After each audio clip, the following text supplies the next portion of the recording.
Welcome, dear subscribers and curious listeners of my channel. Harry Potter is a curious mix. On one hand, a carefully constructed story full of hidden hints, and on the other, a chaotic fairy tale where cool but sometimes completely absurd moments sit side by side, poorly fitting together. Some details J.K. Rowling didn't plan out, some she changed on the fly, and some she simply forgot. Today I'll tell you about such oddities. Make yourselves comfortable. Number 1. Ancient traditions. The Triwizard Tournament itself raises plenty of questions. The last time it was held was centuries ago, when the wizarding world lived by wild and often ridiculous traditions. But if the goal of the modern tournament was to make it safer, why did the organizers leave in such dubious rituals and rules? Take the Goblet of Fire. It's an artifact that not only chooses the champions, but also automatically seals a magical contract. Once a champion is selected, there's no turning back. A champion is obliged to see the tournament through to the end. By putting your name into the goblet, you are entering into a binding, magical contract which you cannot break. Harry Potter and the Goblet of Fire. Why doesn't the goblet check that the student entered their own name? And what if a chosen champion suffered a serious injury before the first task? Would they still be forced to compete? And what if someone quit after facing the dragon? Would they really be compelled to continue? The logic of this magical contract is full of holes, and the fact that outside interference turned the goblet into a tool for kidnapping while the organizers could do nothing about it, or didn't want to. Number 2. Short memory. Aunt Petunia is one of the most contradictory figures in the entire saga. She knew about magic, Dementors, and Azkaban, met Dumbledore, saw Snape, yet sometimes acted as if she knew nothing about the wizarding world. Take the scene with Platform. Well, there's Platform 9 and there's Platform 10. Your platform ought to be somewhere in between, but it looks to me like it hasn't been built yet. Harry Potter and the Philosopher's Stone. This sounds odd because in Deathly Hallows we learn that Petunia had actually been to that platform when she saw Lily off. And her words about Lily turning teacups into rats during the summer holidays completely contradict the law against underage magic. Yes, most likely it was just emotional exaggeration, but it's still a clear slip. Either Petunia deliberately twisted her memories, or she simply lied, but her scenes remain extremely inconsistent. Number 3. Accident. The most shocking oddity is the death of Cedric Diggory. The Ministry called it an accident. Cedric Diggory's death was a tragic accident, said Umbridge coldly. Harry Potter and the Order of the Phoenix. How could officials possibly come to that conclusion? They couldn't have missed the trace of Avada Kedavra on Cedric's body, which means the investigation had to reveal the truth. Voldemort killed him. Checking Harry's wand would have easily proven he hadn't cast the curse, and the version with Barty Crouch Jr. could also have been disproven. His wand would no longer show a recent killing curse, but there was no investigation. Fudge feared admitting Voldemort's return, so he preferred to cover it up. Cedric's parents had to swallow this lie for the Ministry's convenience. The grim irony is that the boy's death was brushed aside as a coincidence, though everyone knew what had really happened. Number 4. Life is boring without risk. Remember the Quidditch World Cup? After Ireland's victory, a group of Death Eaters rioted, terrorizing Muggles. But how did they even dare? Many of them had barely escaped Azkaban, and such a public appearance was deadly risky. If even one Auror had had the courage, half of them could have been arrested on the spot. And security was clearly present at the match. Why didn't they catch a single Death Eater? Why were they allowed to walk away? Their prank could have cost them their freedom, reputations, and fortunes. Maybe it can be explained by drunkenness and euphoria from Ireland's victory, but common sense suggests it was incredibly reckless and stupid. Number 5. Abuse of power. And finally, the most puzzling episode. Umbridge herself admitted she set the Dementors on Harry and Dudley. They all told me you ought to be silenced, but I was the only one who acted. Harry Potter and the Order of the Phoenix. But how?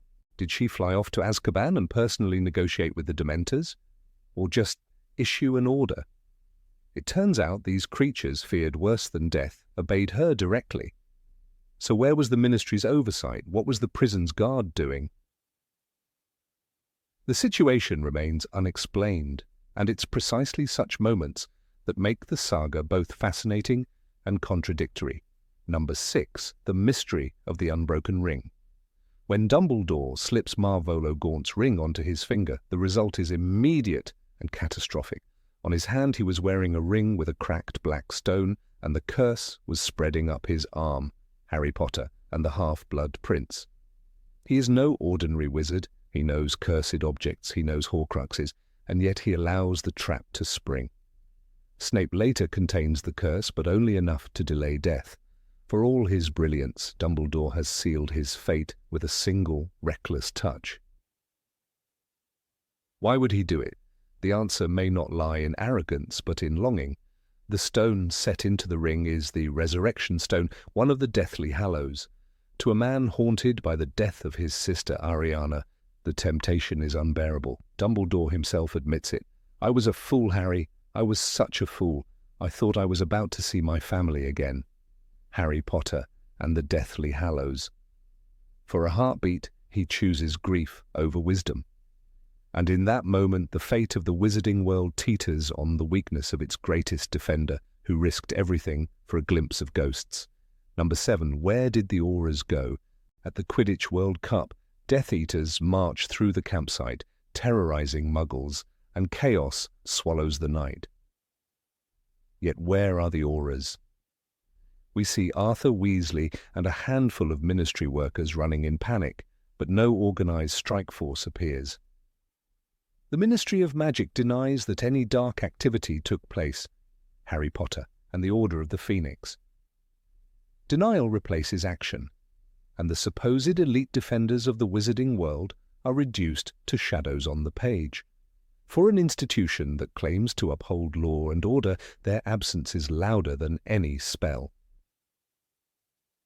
The same silence surrounds the final battles. When Voldemort storms the Ministry, resistance collapses in hours. When Hogwarts is under siege, it is students, teachers and parents who form the front line, not trained auras. Kingsley Shacklebolt emerges as minister after the war, but before that his comrades are invisible, their numbers a mystery. Was Britain defended by only a dozen auras shuffling papers at their desks? The world rolling paints makes it feel that way, leaving Harry and his friends to fight battles the Ministry's finest never truly showed up for. Number 8. Harry's strange broomstick. When Harry receives his Nimbus 2000 in Philosopher's Stone, it arrives by Owlpost, unwrapped in the Great Hall. Professor McGonagall told Harry he would be on the team, and a week later a package arrived at the Gryffindor table. A broom worth a fortune, delivered to an 11-year-old, and no one asks where it came from. Not one teacher considers the possibility that the gift might be cursed. The same staff who panic over trolls and suspect Snape of dark magic casually allow a boy to ride an unknown broom hundreds of feet above the ground. The pattern repeats in Prisoner of Azkaban. A mysterious firebolt appears at Christmas, sent by an unnamed giver. Hermione voices the obvious. It could be dangerous. "You can't accept it, Harry. What if it's cursed? What if it's from Sirius Black?" she pleads. Harry Potter and the Prisoner of Azkaban. Only then do the adults stir. The broom is confiscated for inspection, but the testing is superficial, and weeks later Harry is given it back. A potential weapon against the boy who lived is reduced to a simple schoolyard debate. It raises a troubling question. What if it hadn't been Sirius? What if Lucius Malfoy or another Death Eater had placed a deadly enchantment on the broom? Harry is the most targeted child in the magical world, and yet twice he is handed a powerful object without serious scrutiny. The complacency of the adults around him speaks louder than spells. In a school where staircases shift and monsters lurk in basements, perhaps they had grown numb to danger, but trusting blind luck over basic caution nearly cost them their saviour in mid-air. Number 9. The Vanishing Witnesses. The night Voldemort returns in the graveyard, the circle of Death Eaters surrounds Harry. Spells blaze, voices chant, and the Dark Lord himself rises from the cauldron. Yet when Harry escapes, he is the only witness alive to tell the tale. His words carry no proof, Dumbledore laments, and the Ministry dismisses the story as fantasy, Harry Potter and the Goblet of Fire. But why must it all rest on a single boy's voice? Voldemort's resurrection was no quiet ritual. Spells lit the sky, and a body, Cedric Diggory's, was left behind. Did no villager of Little Hangleton hear or see anything unusual that night? The same pattern repeats with the prophecy. Harry and Dumbledore speak of it in hushed tones, but no one else ever hears its full words. Only I and you understand its meaning, Dumbledore insists. Harry Potter and the Order of the Phoenix. The orb in the Department of Mysteries is smashed, and once again all witnesses are erased. A prophecy that could reshape the world is left in the hands of two men, one old, one young, both destined to face Voldemort. The world is given no chance to question, to confirm, to doubt. It must simply trust. It is as if the narrative itself conspires to sweep away every inconvenient pair of eyes. Bartemius Crouch Jr. is kissed by a Dementor before he can testify. Bertha Jorkins, who knew too much, vanishes without a trace. Even Karkaroff, who could have confirmed the truth, flees and is later found dead. Each potential witness is silenced, leaving Harry isolated, his words dismissed as lies. The magical world is not blind, it is blinded, systematically stripped of proof until the return of Voldemort becomes a secret only the chosen few can carry. Number 10. Inconvenient Laws of Magic. Harry's first brush with the Ministry's law against underage magic is both absurd and frightening. In Chamber of Secrets, Dobby smashes Aunt Petunia's pudding with a levitation spell. The house elf laughs at the chaos, but it is Harry who receives the warning. Dear Mr. Potter, we have received intelligence that you performed the hover charm at 12 minutes past 9 this evening. You are hereby given an official warning. Harry Potter and the Chamber of Secrets. The Ministry punishes the boy instantly, without trial, without asking who actually cast the spell. This contradiction is never resolved. If the Ministry cannot identify who performed the magic, why assume it was Harry? And if it can, then why wasn't Dobby blamed? Arthur Weasley later explains that the Ministry can only detect the presence of magic in a given household, not the individual who cast it. But that raises another problem. Why apply such a blunt system in mixed families? Hermione Granger could never have practiced charms at home without breaking the law, since her parents are muggles. Yet she is one of the best students in her year. Are we supposed to believe she simply memorized everything from books? The inconsistency grows sharper in Order of the Phoenix. Harry drives off Dementors with a Patronus, saving Dudley's life. The Ministry again responds with cruelty. As you have already received an official warning, we must inform you that you are expelled from Hogwarts School of Witchcraft and Wizardry, Harry Potter and the Order of the Phoenix. But this time their detection is precise enough to name the spell. They know it was a Patronus. They know when it happened. So why could they not tell the difference between Harry's wand and Dobby's magic 2 years earlier? The rules bend depending on what the plot demands. The more we look, the less sense the law makes. A society that claims to control underage magic cannot even decide how its own surveillance works. Either the system is hopelessly flawed, or the Ministry chooses when to enforce it, using the law as a weapon. In both cases, Harry becomes the target of selective justice. And perhaps that is the real story Rowling wanted to tell, not about magic, but about a government that hides its incompetence behind rigid laws, punishing the vulnerable while letting the guilty go free. Number 11. Invisible Muggles. Diagon Alley is introduced as if it were a secret world hidden in plain sight. Harry touches the right brick, the wall shivers, and suddenly he saw a small narrow door and found himself facing a cobblestone street filled with strange people. Harry Potter and the Philosopher's Stone. It is magical, yes, but it raises an obvious question. Hundreds of witches and wizards stream through that same brick wall every day. How is it possible that no curious passerby on Charing Cross Road ever notices dozens of people vanishing into solid stone? The same puzzle surrounds Hogwarts itself. A massive castle in the Scottish Highlands should be impossible to ignore. And yet Rowling tells us that to Muggle eyes it looked like a ruin with a danger sign. It is a neat trick, but human history is filled with explorers, hikers, and scholars who seek out the strange. Could no cartographer or historian have wondered why this ruin never changes, why it always repels visitors? For centuries, not a single traveller ever reported a building that seemed to shift, or a sound of voices from empty halls. The illusion begins to feel too perfect. Even within the story there are hints of cracks. Vernon Dursley once notices owls behaving strangely and people in cloaks celebrating in the streets.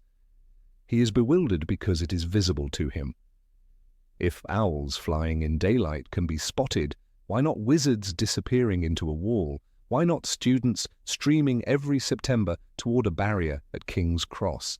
A station filled with muggles, police and staff, yet no one has ever questioned families vanishing through a brick column between platforms 9 and 10. The Statute of Secrecy is meant to explain it all, but the more you picture the daily life of wizards, the harder it is to believe. Obliviators would have to work around the clock erasing memories. Thousands of incidents would pile up, too many to hide. Perhaps Rowling never intended readers to ask these questions, yet once you see the cracks, it becomes impossible to ignore them. The wizarding world may hide from muggles, but it does so with a fragile curtain that should have torn long ago. Number 12. The Phoenix Problem. Fawkes the Phoenix enters the story like a miracle wrapped in fire and song. When Harry lies dying in the Chamber of Secrets, poisoned by the basilisk's fang, it is Fawkes who saves him. The scene is unforgettable. The phoenix had settled on Harry's arm, and its tears were falling thick and fast onto the wound. The pain vanished. He looked down. His arm was healed. Harry Potter and the Chamber of Secrets. A boy's life is restored in seconds, but the question lingers. Why is this gift never used again? Think about the war years. The Order of the Phoenix fought nightly battles with Death Eaters. Kingsley Shacklebolt, Nymphadora Tonks, and even Arthur Weasley were all wounded. Some of them came within inches of death. And yet Dumbledore never once sent Fawkes to their side.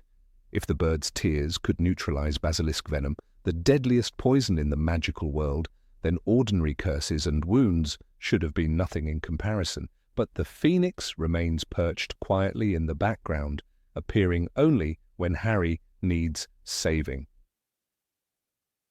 The irony grows sharper in the battle of the Department of Mysteries. Sirius Black falls through the veil, and his friends can do nothing. Imagine, for a moment, if Fawkes had been there. The bird that can carry heavy loads through fire, the bird that can sing hope into broken hearts. What if his song had filled that chamber? Would Sirius still have been lost forever? Rowling never lets us find out. The Phoenix, capable of rewriting destiny, is simply absent. It feels as though Dumbledore's companion is too powerful for the story to bear. A creature that heals, teleports, and revives itself from ashes could end too many tragedies before they begin. Rowling gives Harry a glimpse of this wonder, then tucks it away. Fawkes disappears after Dumbledore's death, flying off into the night, his song echoing over the castle. The mystery remains. Was he truly a symbol of hope, or just another piece on Dumbledore's chessboard, used sparingly so the boy hero would still have to suffer? Number 13. The Horcrux Mystery. The mystery of the Horcruxes begins with an undeniable paradox. They radiated such a strong, unsettling energy that even Muggles could feel it, yet for decades they remained hidden in plain sight. When Harry, Ron, and Hermione carried Slytherin's locket around their necks, the weight of despair was so tangible that it tore their friendship apart. Ron, under its influence, abandoned his friends in a fit of rage. The book describes how the locket seemed to choke the very air around them, pressing in like a cloud of suffocating darkness. And yet this same object had sat undisturbed in the possession of Dolores Umbridge, worn brazenly as jewellery, without anyone raising an alarm. If the locket could poison the minds of 3 determined young wizards, why did the entire Ministry of Magic not sense the same shadow clinging to her? This contradiction deepens when one remembers that the Horcruxes were not merely cursed trinkets. They were fragments of Voldemort's soul, saturated with dark magic so ancient and corrosive that they could twist emotions and infect anyone nearby. Consider how Harry's mood would plummet whenever the locket touched his skin, or how his scar burned when he came too close to these objects. If a teenager could be shaken so violently, should not Albus Dumbledore, master of nearly every magical discipline, have felt an echo of this corruption during his years of study? The headmaster, after all, spent decades analysing Tom Riddle's history, piecing together every trace of his path to immortality. He held Marvolo Gaunt's ring in his own hand and paid the price with a blackened, cursed injury. Yet this revelation came shockingly late in the story, as if the Horcruxes had been invisible even to the sharpest eyes. The example of the diary of Tom Riddle is perhaps the most damning piece of evidence. This was a Horcrux that literally possessed Ginny Weasley, forced her to write messages in blood, and opened the Chamber of Secrets. Lucius Malfoy placed it casually into her schoolbooks, and it lay in Hogwarts corridors for months. Teachers like Minerva McGonagall and Severus Snape, both with keen senses for dark magic, handled students affected by the diary without recognizing its true nature. Dumbledore himself, who knew more than anyone about Voldemort's obsession with conquering death, did not identify the diary as a Horcrux until many years later, after Harry had destroyed it with the basilisk fang. Why did no alarm sound in the great halls of Hogwarts, a castle woven with protective enchantments and steeped in magical history, when such a malignant object pulsed at its heart? The locket again reveals this strangeness when examined closely. Regulus Black, brother of Sirius, managed to steal it from the cave by the sea. He, a young Death Eater with no formal mastery beyond school-level magic, uncovered its nature more quickly than the entire Ministry of Magic. He replaced it with a fake and died trying to keep it hidden. But after his death, the locket ended up in the house at Grimmauld Place, hidden in a cluttered cabinet, and no one recognized its power. Even when the Order of the Phoenix used the house as their headquarters, with Moody, Lupin, and other skilled wizards brushing past that very cabinet, the artifact went undetected. Later, Mundungus Fletcher stole it and sold it off carelessly, and still its dark signature went unnoticed until Umbridge flaunted it in front of her subordinates. It is difficult not to ask, how could so many powerful witches and wizards have ignored something that Harry described as suffocating his very spirit? The cup of Helga Hufflepuff was another such item, kept in Bellatrix Lestrange's vault at Gringotts. The goblins, guardians of the bank, were said to be experts in magical craftsmanship and protective enchantments. Yet the Horcrux sat there, radiating its sinister essence without arousing suspicion. The vaults of Gringotts are laden with enchantments that detect theft, replication, and curses. How then did the goblins fail to notice that one of their treasures carried not only a curse, but a fragment of a human soul? This oversight becomes even more perplexing when remembering that goblins are highly sensitive to magical objects. If anyone could sense the taint of dark enchantment, it should have been them. And yet they let the cup rest undisturbed until Harry and his friends stormed the bank. Another puzzle lies in Nagini, the snake who was herself a living Horcrux. Every wizard knew that creatures imbued with dark enchantments behave differently, yet Nagini moved openly at Voldemort's side for years. She attacked Arthur Weasley, accompanied her master into battle, and even walked disguised as Bathilda Bagshot in Godric's Hollow. Despite her unnatural size, obedience, and unnerving presence, no one suspected she was more than a beast. Dumbledore himself once noted the odd closeness between Voldemort and the serpent, yet he never confirmed its true significance. If Horcruxes were meant to be untraceable, why did the snake not reveal itself through the same aura of darkness that tormented Harry when he drew near? The diadem of Rowena Ravenclaw hidden in the Room of Requirement adds yet another layer to this enigma. Students had used that room for centuries, filling it with unwanted items. Generations of Hogwarts children had walked past the diadem's resting place, surrounded by piles of abandoned belongings. Did none of them ever feel a shiver, a whisper in the air, or the sense of a shadow lurking nearby? The very castle seemed to breathe magic, and portraits, ghosts, and artifacts lined its walls. The Grey Lady, Helena Ravenclaw, confessed its location to Harry, but she had wandered the halls for centuries. If anyone could feel the echo of her mother's relic, it should have been her. And yet the diadem remained untouched until Voldemort transformed it into one of his soul anchors. Number 14, Training That Never Happened. Harry Potter's journey through the 7 books carries an undeniable paradox, one that becomes clearer when the dust of nostalgia settles. From his very first year at Hogwarts, Harry is thrust into mortal danger, battling forces that even seasoned wizards feared to confront. At the age of 11, he confronts Lord Voldemort, albeit in a weakened form, and prevents him from seizing the Philosopher's Stone. He triumphs not through mastery of spells, but because his mother's sacrificial love lingers in his very skin. Quirrell cannot touch him. The first victory is not a matter of skill, but of fate. Already the question emerges, if a boy barely trained can stumble into encounters with the Dark Lord, why does no one in authority think to prepare him with proper training for what is clearly inevitable? The second major confrontation follows in Harry's second year, deep within the Chamber of Secrets. He faces Tom Riddle's preserved memory and a basilisk whose venom kills with a single drop. Once again, Harry does not rely on advanced magic, but on sudden providence. Fawkes, the Phoenix, brings the sorting hat, from which Harry pulls the sword of Gryffindor.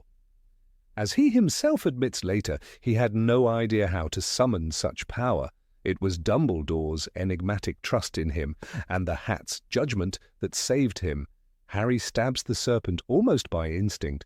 The outcome again depends on coincidence and loyalty rather than structured knowledge. At 12 years old, Harry proves courageous beyond measure, but no adult afterward concludes that he needs systematic training to prepare for the escalating dangers he keeps encountering. In his 4th year, Harry unwillingly becomes a champion in the Triwizard Tournament. By now, the pattern of improvisation repeats. He survives dragons, merpeople, and a deadly maze each time, not because he possesses an arsenal of spells, but because he relies on intuition, help from others, and his innate bravery. When Cedric Diggory dies in the graveyard and Voldemort returns in full form, Harry once again escapes, not by overpowering the Dark Lord, but through priori incantatem, a magical accident caused by twin wands. Voldemort himself mocks the boy's inadequacy. You have been taught how to duel, I suppose? Harry has not. He has been taught charms and transfiguration in the school curriculum, but nothing resembling combat against one of the greatest sorcerers who ever lived. This return of Voldemort should have triggered a training regime of the highest order, yet still no such thing happens. Dumbledore, the one figure who might have provided such preparation, remains curiously distant. In the Order of the Phoenix, Harry confronts him about being left in ignorance. Dumbledore finally admits, "I cared about you too much. I cared more for your happiness than your knowing the truth. This paternal instinct is touching but dangerously misguided. By withholding knowledge, Dumbledore denies Harry the very tools he needs. A student can learn Patronus charms, dueling stances, counter curses, advanced transfiguration, all within reach, if only the teachers prioritized them. Instead, Harry drifts year after year through a curriculum designed for ordinary witches and wizards, while his destiny is anything but ordinary. One must consider the role of Sirius Black as well. Sirius loves Harry like a son, yet his influence is more emotional than practical. He offers Harry comfort, rebellion, and nostalgia for James Potter, but he does not drill him in combat magic. When Harry visits him at Grimmauld Place, Sirius is more preoccupied with reliving the Marauder's past than equipping Harry for the future. Remus Lupin shows glimmers of being the mentor Harry deserves, particularly in teaching him the Patronus during third year. But that training remains an isolated instance. The Patronus becomes Harry's signature spell, yet even it is taught only because Dementors threatened him immediately. Beyond that, no adult sets out a plan to shape him into a weapon capable of facing Voldemort. The Ministry of Magic, for its part, not only fails to prepare Harry, but actively undermines him. Dolores Umbridge, installed as defense against the dark arts teacher, embodies this failure. She forbids practical magic altogether, insisting students read theory from textbooks. When Harry objects, noting that Voldemort has returned, Umbridge sneers, "This is a lie." The irony is striking. At the very moment Harry needs rigorous training, he is silenced and punished. The government that should protect young wizards instead ensures their helplessness. If the Ministry doubted Harry, they still could have instituted elite Auror-led training sessions for students. Instead, it is Harry himself who takes initiative, founding Dumbledore's army in the Room of Requirement. Teenagers teach each other spells that the adults refuse to provide. Consider the scene where Harry teaches Neville Longbottom the stunning spell. Neville struggles, his wand trembling, but Harry patiently insists, "You're going to need this." In that moment, Harry does what Dumbledore and the Ministry failed to do. He prepares his peers for war. The DA becomes not only a symbol of resistance, but also a practical answer to systemic neglect. It raises the unsettling question, why must 15-year-old students form a secret militia in order to learn what should be basic defensive instruction during a time of growing danger? Even as Dumbledore begins private lessons with Harry in the 6th year, they focus largely on memories, not on active combat. Harry studies Voldemort's past, his childhood, his Horcruxes, his rise to power. This knowledge is essential, but it is again lopsided. Harry learns of Voldemort's psychological weaknesses, yet not of the advanced spell work that could help him survive a duel. Dumbledore's strategy is to guide Harry to the final confrontation, not to arm him fully. The philosophy is clear. Harry must understand love and sacrifice, not just curses and shields. Still, one cannot help but see the imbalance. Voldemort's Death Eaters practice the unforgivable curses without hesitation, while Harry is armed with noble ideals but minimal magical artillery. Number 15. Voldemort's Chessboard. Of all the curious turns in the Harry Potter saga, the first true confrontation between Harry and Lord Voldemort in Philosopher's Stone remains one of the most puzzling. The stone was meant to be one of the most coveted magical objects in existence, a treasure that promised immortality and endless wealth, and yet its protection appeared oddly fragile.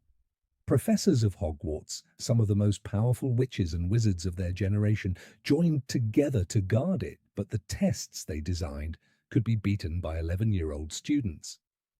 This curious imbalance forces us to look closer at the narrative, at the choices of Albus Dumbledore, and at the unspoken risks that shaped Harry's first year. The sequence of trials begins with Professor Sprout's Devil's Snare. Ron, Hermione, and Harry tumble into its coils, only to escape because Hermione remembers that fire repels it. It is a simple test, not the kind of impenetrable trap one would expect for something so valuable. The plant responds to calmness and knowledge rather than brute force, which already hints that the challenge was designed for students. When an 11-year-old can survive the first test with a single spell, Lumos Solum, the reader senses that something is unusual. This does not feel like a defense against a determined dark wizard such as Quirrell. It feels more like a lesson. The next trial, Professor Flitwick's Charmed Keys, presents another curious puzzle. A flock of winged keys guards a door, and the children must catch the right one by broom. Here again, the choice is strange. A wizard skilled in charms or transfiguration could dispatch the enchantments with relative ease. For the trio, the challenge lies not in magical expertise, but in Harry's natural talent at flying. Rowling writes a fluttering silver key shot straight toward the lock on the door, but Ron missed it by inches. And this is not an adult's test, it is a boy's Quidditch tryout hidden in magical form. Once again, the defense seems tailored not to keep out a Dark Lord, but to highlight Harry's unique skills. When the trio encounters the life-sized wizard's chessboard, the peculiarity becomes undeniable. Professor McGonagall's enchantment is undeniably impressive. Stone pieces the size of men, violent clashes, the danger of being smashed to pieces. Yet Ron, with his childlike obsession with chess, becomes the hero of this round. He sacrifices himself on the board, instructing Harry and Hermione to move into positions that win the game. Rowling narrates with gravity. There was the sound of splintering wood, and Ron fell from his horse to the floor, knocked out cold. The test is dangerous, yes, but designed for someone exactly like Ron to shine. For Quirrell, it would have been an inconvenience at most. For the children, it was a stage set for bravery and loyalty. The strangest of all is Professor Snape's potions riddle. It is not an obstacle of magical might, but of logic. 7 bottles stand upon a table, and only the correct choices lead forward or backward without harm. Hermione, the brightest witch of her age, solves it in minutes. It's not magic, it's logic, she explains, confirming that even a Muggle-born first year could navigate the trap with nothing but reasoning. To imagine Voldemort being deterred by a logic puzzle stretches credibility. The only plausible explanation is that these defenses were never meant to defeat a powerful wizard. They were structured to highlight the strengths of Harry, Ron, and Hermione. What remains then is the Mirror of Erised itself, placed by Dumbledore. This final stage is where the oddity crystallizes into something like revelation. Only someone who sought the stone but not for personal gain could retrieve it from the mirror. Harry fit this requirement perfectly. Quirrell, desiring the stone for Voldemort's resurrection, could not take it. Harry, who wished only to prevent Voldemort from winning, succeeded. Here the line between protection and orchestration blurs. It was as though Dumbledore had written the final act of a play and cast Harry in the starring role. This pattern suggests a troubling idea. The trials were never intended as absolute safeguards. Rather, they functioned as lessons, a carefully designed path that allowed 3 children to test their abilities against life-threatening obstacles. The conclusion feels staged. As Harry himself reflects, it was, he thought, all designed to test them. The implication is chilling.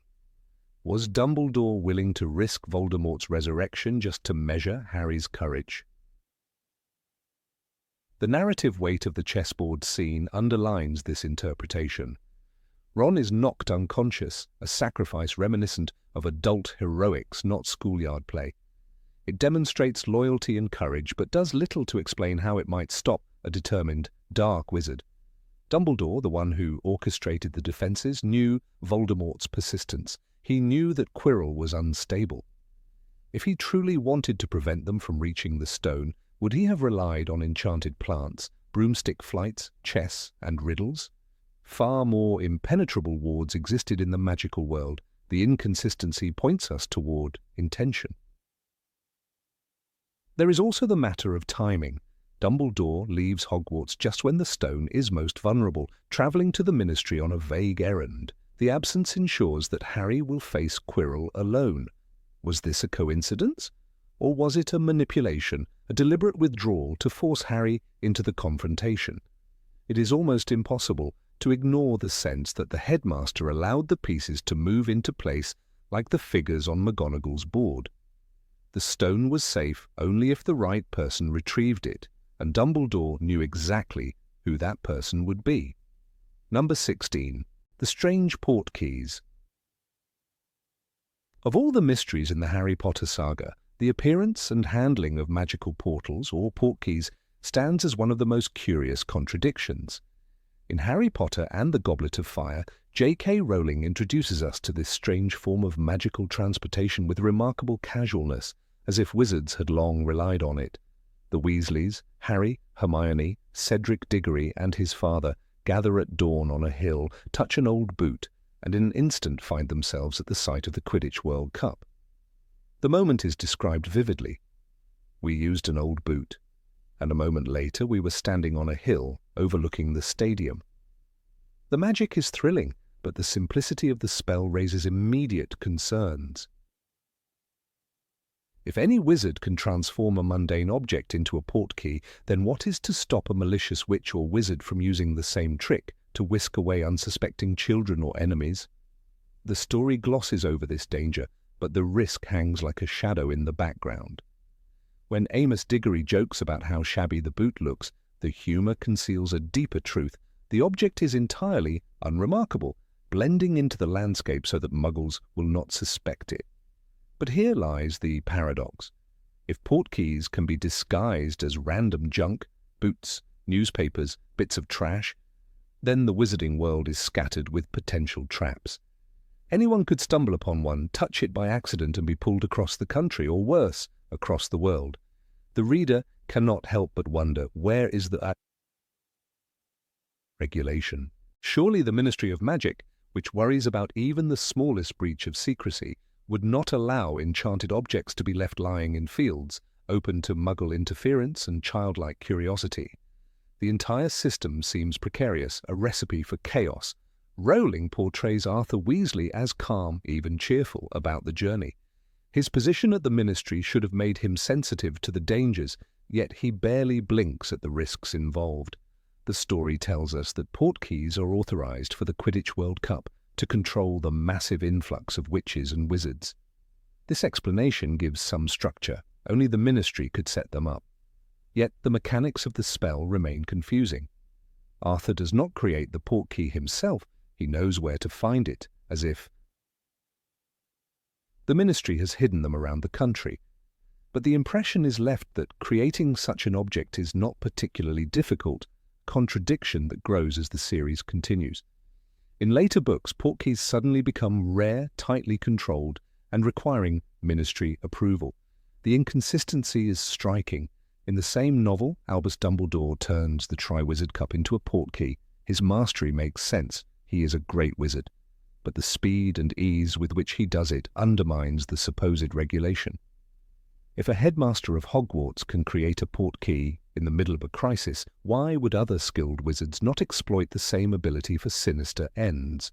Barty Crouch Jr., disguised as Moody, manipulates the cup to transport Harry directly to Voldemort.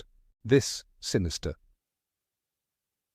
twist exposes the flaw. The device is shockingly easy to tamper with. An entire plot of resurrection and murder depends on the casual enchantment of a school trophy.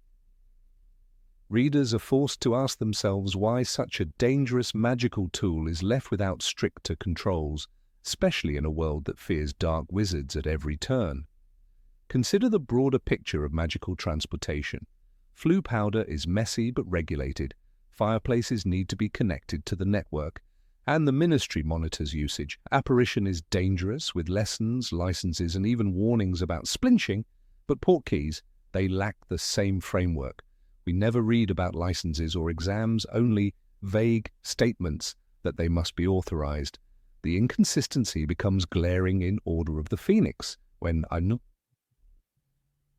Dumbledore uses a portkey to send Harry and the Weasleys swiftly from his office. In this later context, portkeys are treated as extraordinary, almost forbidden. not as everyday travel. The shift feels less like a natural development and more like the author adjusting rules to fit the needs of the plot. The risk to children cannot be ignored. In Goblet of Fire, Harry describes the strange sensation of being yanked forward, the hook pulling from behind his navel, and the disorienting crash as they land. The experience is violent and disorienting. Imagine if young witches and wizards stumbled upon one by mistake. A child could vanish from their home, leaving no trace. In a society where families already fear the rise of Voldemort, where security is supposedly a priority, such objects should be locked away or destroyed. Instead, they are sprinkled casually into the environment.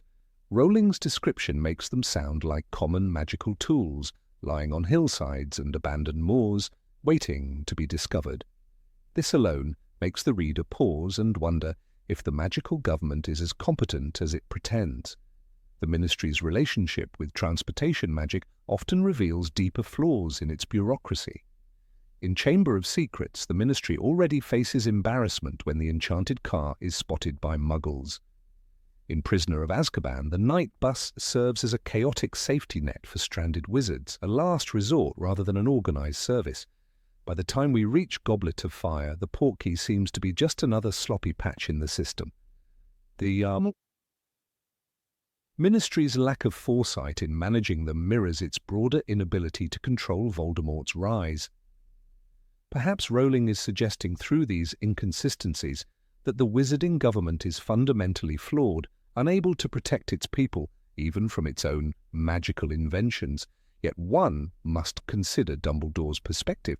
He knows better than anyone the dangers of magical artifacts, and yet he still chooses the portkey as a method of rescue. He could have chosen other means, such as side-along apparition, but he relies on the device that previously delivered Harry into Voldemort's hands. This contradiction highlights the strange narrative role of portkeys. They are both plot device and peril, tools of salvation and destruction. The tension lies in their duality, but the books never fully explain why the Ministry does not close these gaps. The oversight feels deliberate, designed to allow certain twists to unfold, but it leaves the attentive reader unsettled. The memory of Cedric Diggory haunts this inconsistency. Cedric dies because of a portkey. The cup was supposed to be a symbol of glory, of school unity, and instead it became the instrument of betrayal. The enchantment was simple, undetected by the Ministry, unnoticed even by Dumbledore until it was too late. Cedric's fate shows how vulnerable the system is. If such manipulation could occur in a heavily monitored event like the Triwizard Tournament, what hope is there for ordinary wizards in everyday life? The very object that should have been celebrated becomes a monument to a lack of safeguards.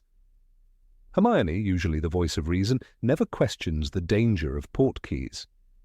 She accepts them as part of the magical landscape, marvels at their mechanics, but never challenges their logic. Her silence is telling because Rowling often uses Hermione to highlight inconsistencies or explain magical lore. Here, the absence of comment amplifies the strangeness. It is as if the characters themselves are blind to the danger, swept along by the narrative necessity of moving quickly from one place to another. The silence of the characters mirrors the silence of the author on this loophole, leaving readers to grapple with the discomfort themselves. The symbolic role of portkeys cannot be overlooked. They are objects of transformation, ordinary things infused with extraordinary power, echoes of the magical world itself. The old boot is a symbol of discarded normality, turned into a gateway to wonder, but symbols often hide darker meanings. A door that can open anywhere can also lead to danger. A cup that should reward triumph instead delivers death. Rowling may have intended portkeys as metaphors for choice and consequence, yet their narrative handling remains inconsistent. They serve the story but strain the logic of the magical system. Later in the series, the Ministry insists on controlling all portkeys during the crisis of Voldemort's return. This change is presented as a tightening of rules, but the abruptness makes it feel like a patch to cover earlier contradictions. Why were these controls not in place during the Quidditch World Cup, an event that gathered thousands of wizards and witches in one place, the perfect target for chaos? If the Ministry could authorize portkeys, then why did it fail to anticipate sabotage in the tournament? The inconsistency reflects a deeper theme: the incompetence of authority, the illusion of control in a world that is always on the brink of collapse. The reader cannot help but draw comparisons to other magical systems in the series. The Vanishing Cabinets, for instance, are rare, dangerous, and nearly forgotten, but their destructive potential is immense. Rowling treats them as anomalies, deserving of fear and secrecy. Portkeys, however, occupy an awkward space between mundane tool and lethal trap. This duality makes them memorable but also frustrating because the rules are never stable. Wizards use them when convenient, forbid them when necessary, and ignore the risks when the plot demands it. For a world that prides itself on ancient traditions and codified spells, this lack of clarity undermines its believability.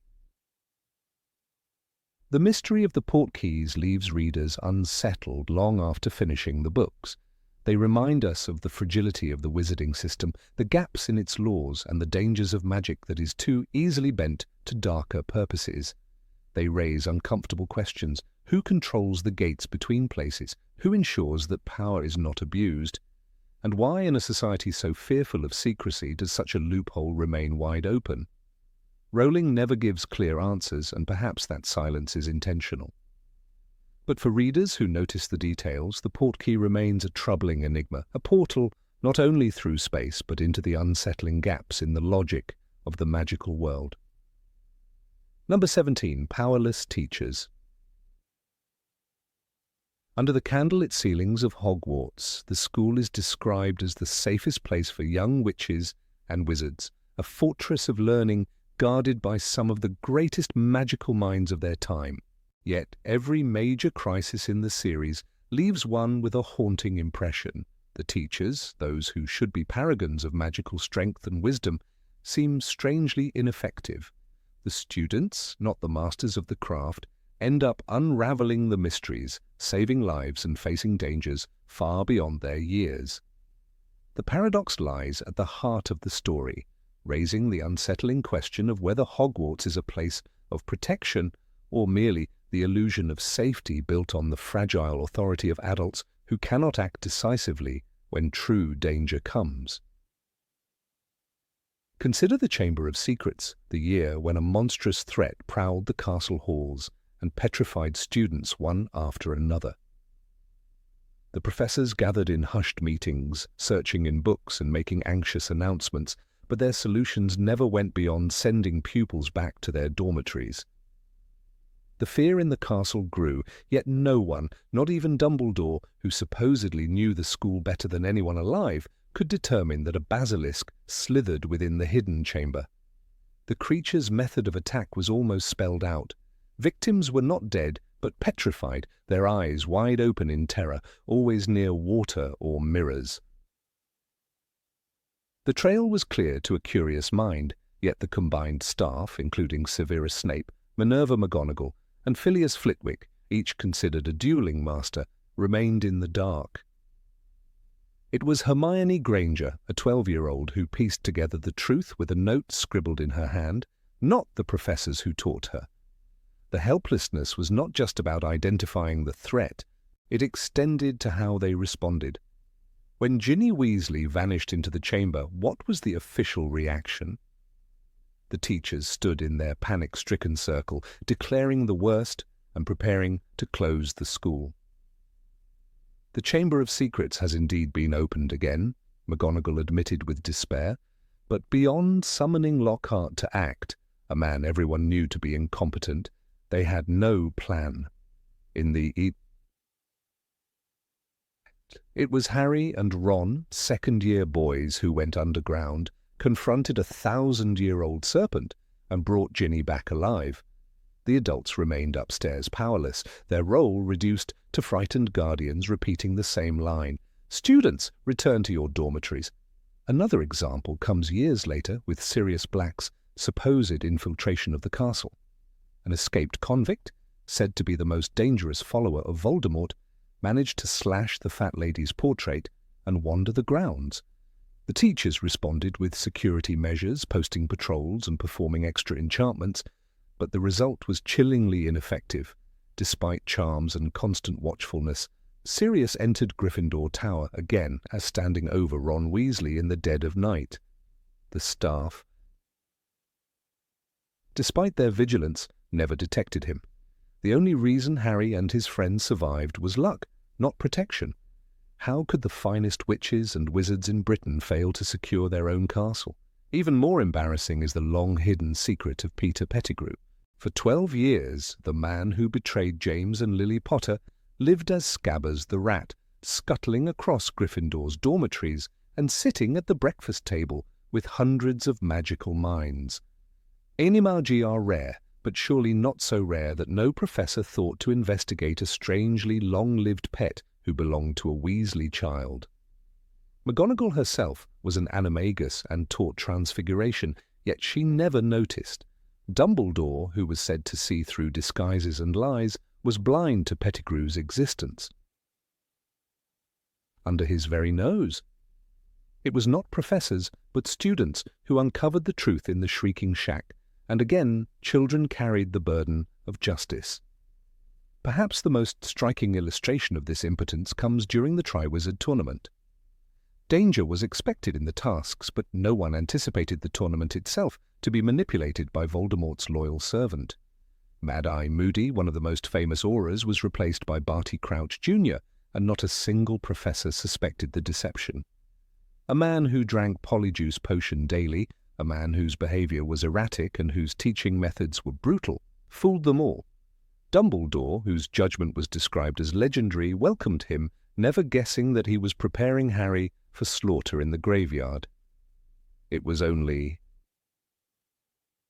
after Harry returned with Cedric's body, shaken and scarred, that the truth was revealed. Once again, the great protectors of Hogwarts had failed.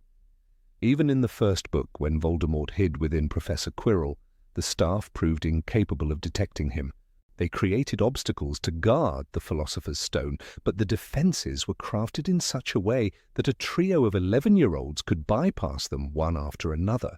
Fluffy the three-headed dog was lulled to sleep by a simple tune, Devil's Snare by a bit of knowledge Hermione had read in a textbook, and the chess set required the sacrifice of bravery rather than immense magical power. Each layer looked formidable but was no more than a child's puzzle. The professors believed themselves to be setting strong protections, but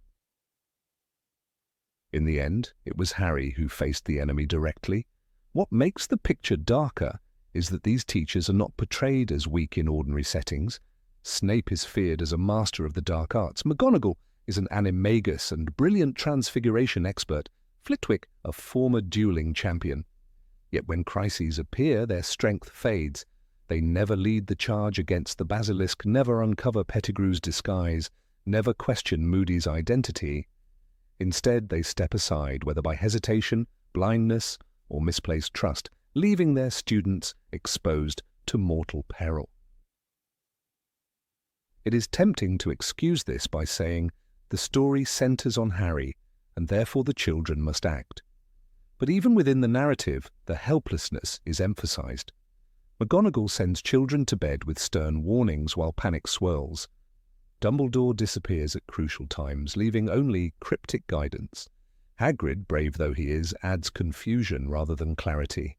The one phrase repeated more than any other in moments of danger is the teacher's command: "Students, return to your dormitories."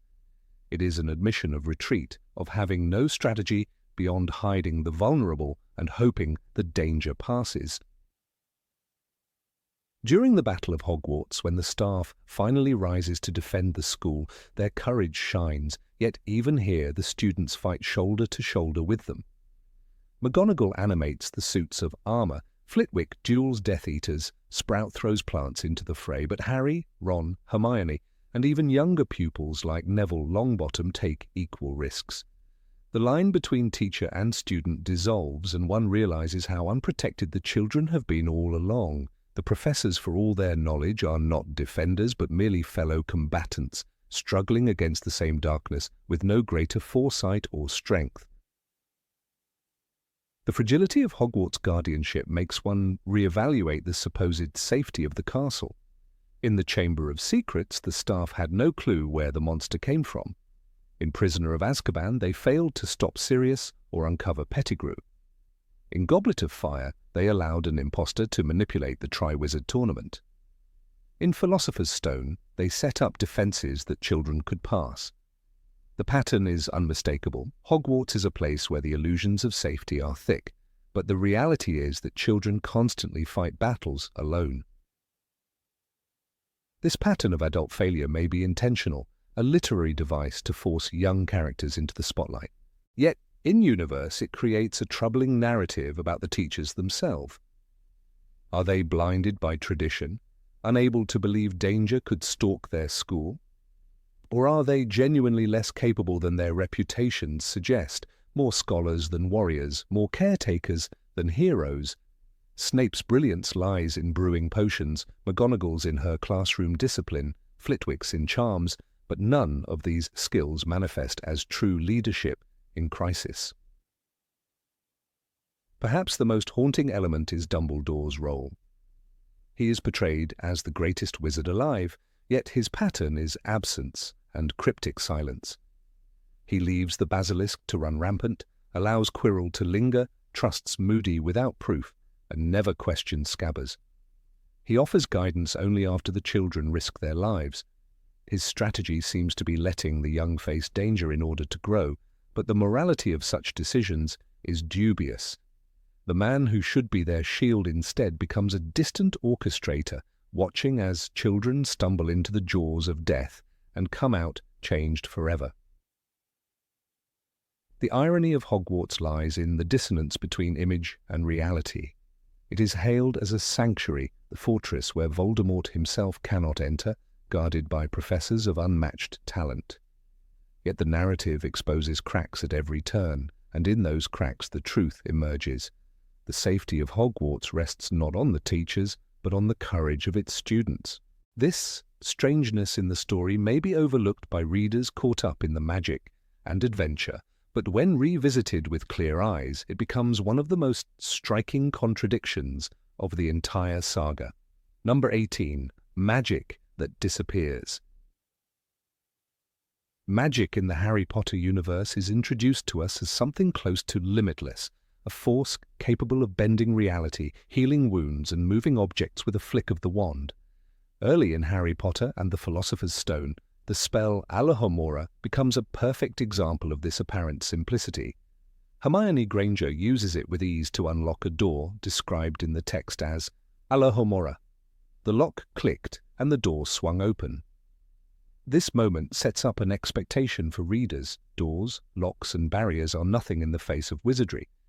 Yet, as the story develops, countless contradictions arise. Suddenly there are doors that cannot be opened, rooms sealed in ways that resist the same spell, and moments when characters are trapped behind simple obstacles. The reader begins to question why this magic, presented as universal, suddenly disappears when the plot requires tension.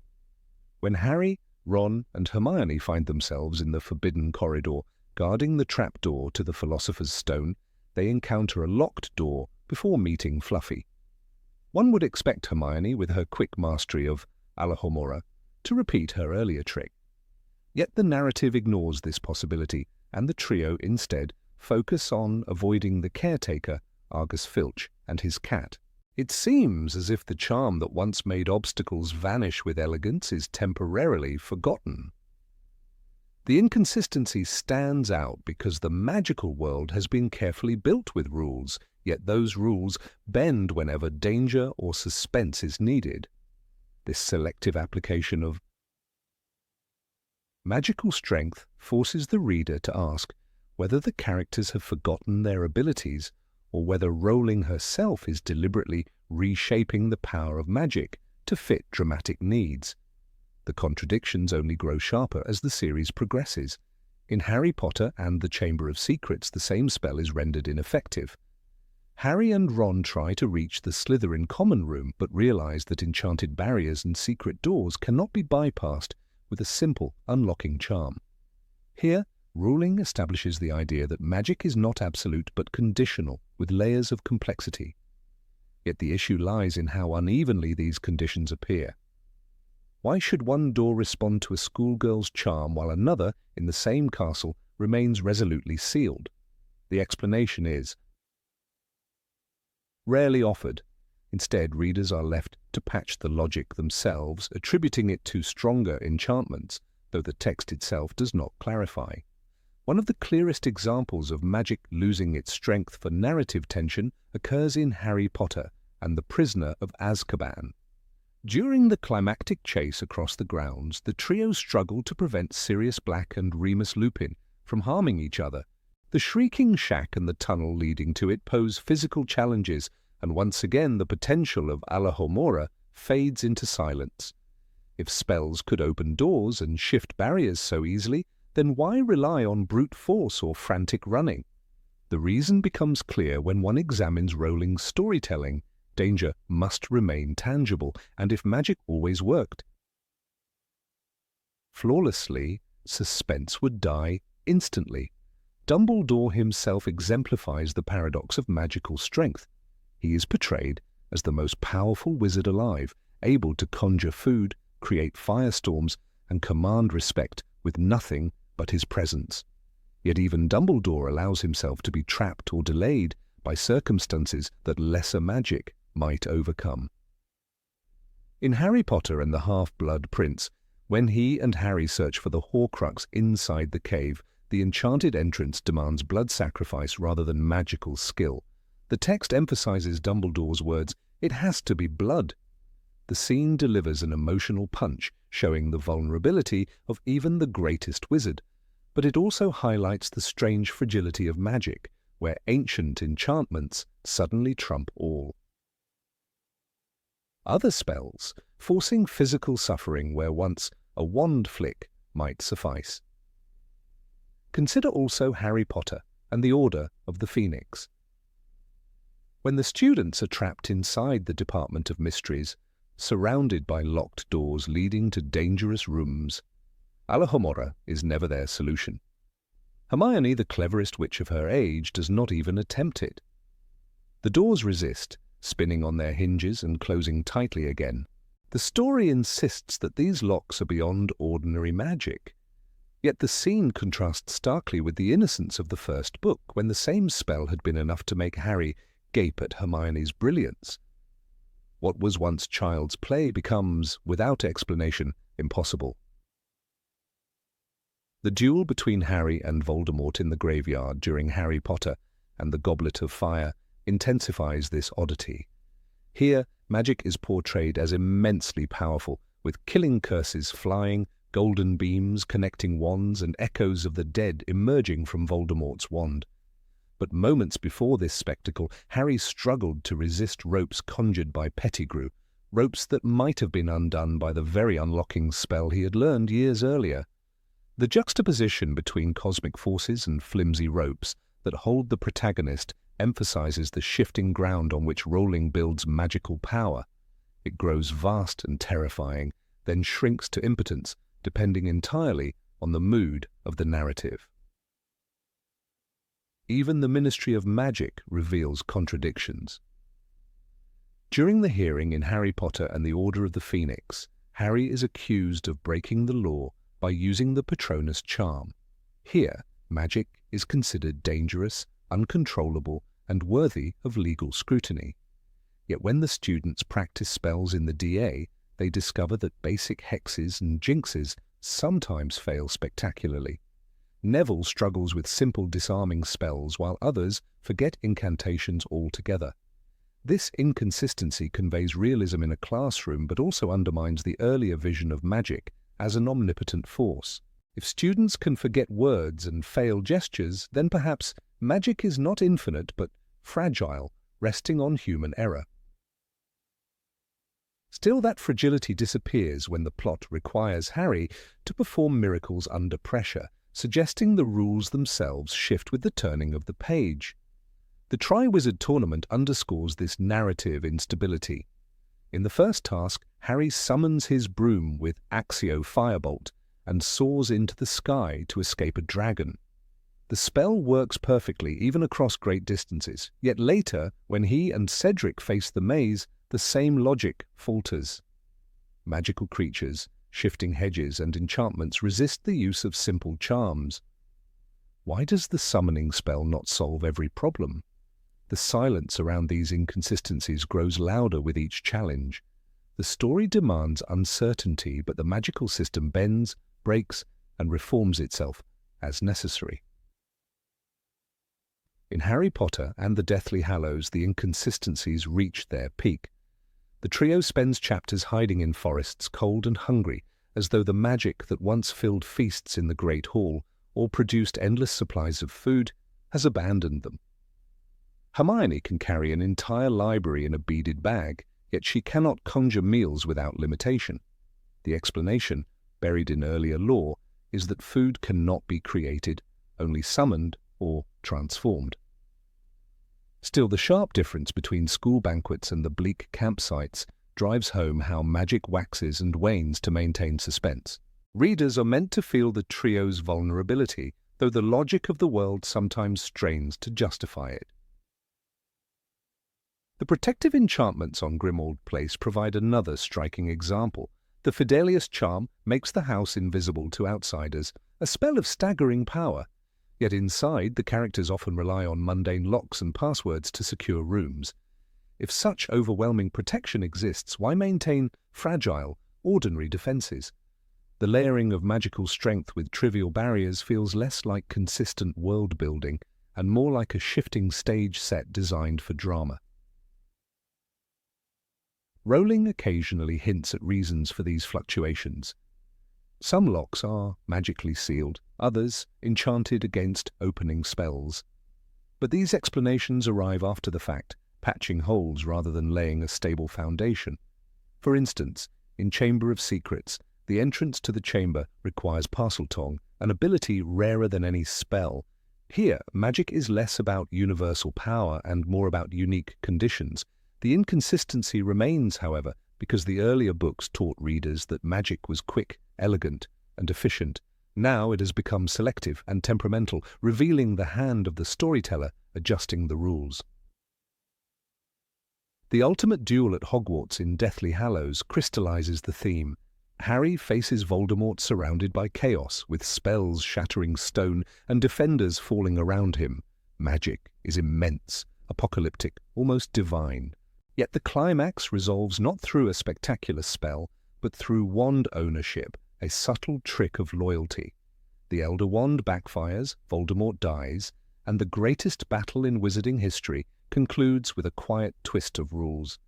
This choice feels brilliant as storytelling, but underscores the broader issue. Magic's power is not measured in consistent limits or abilities, but in the requirements of the narrative.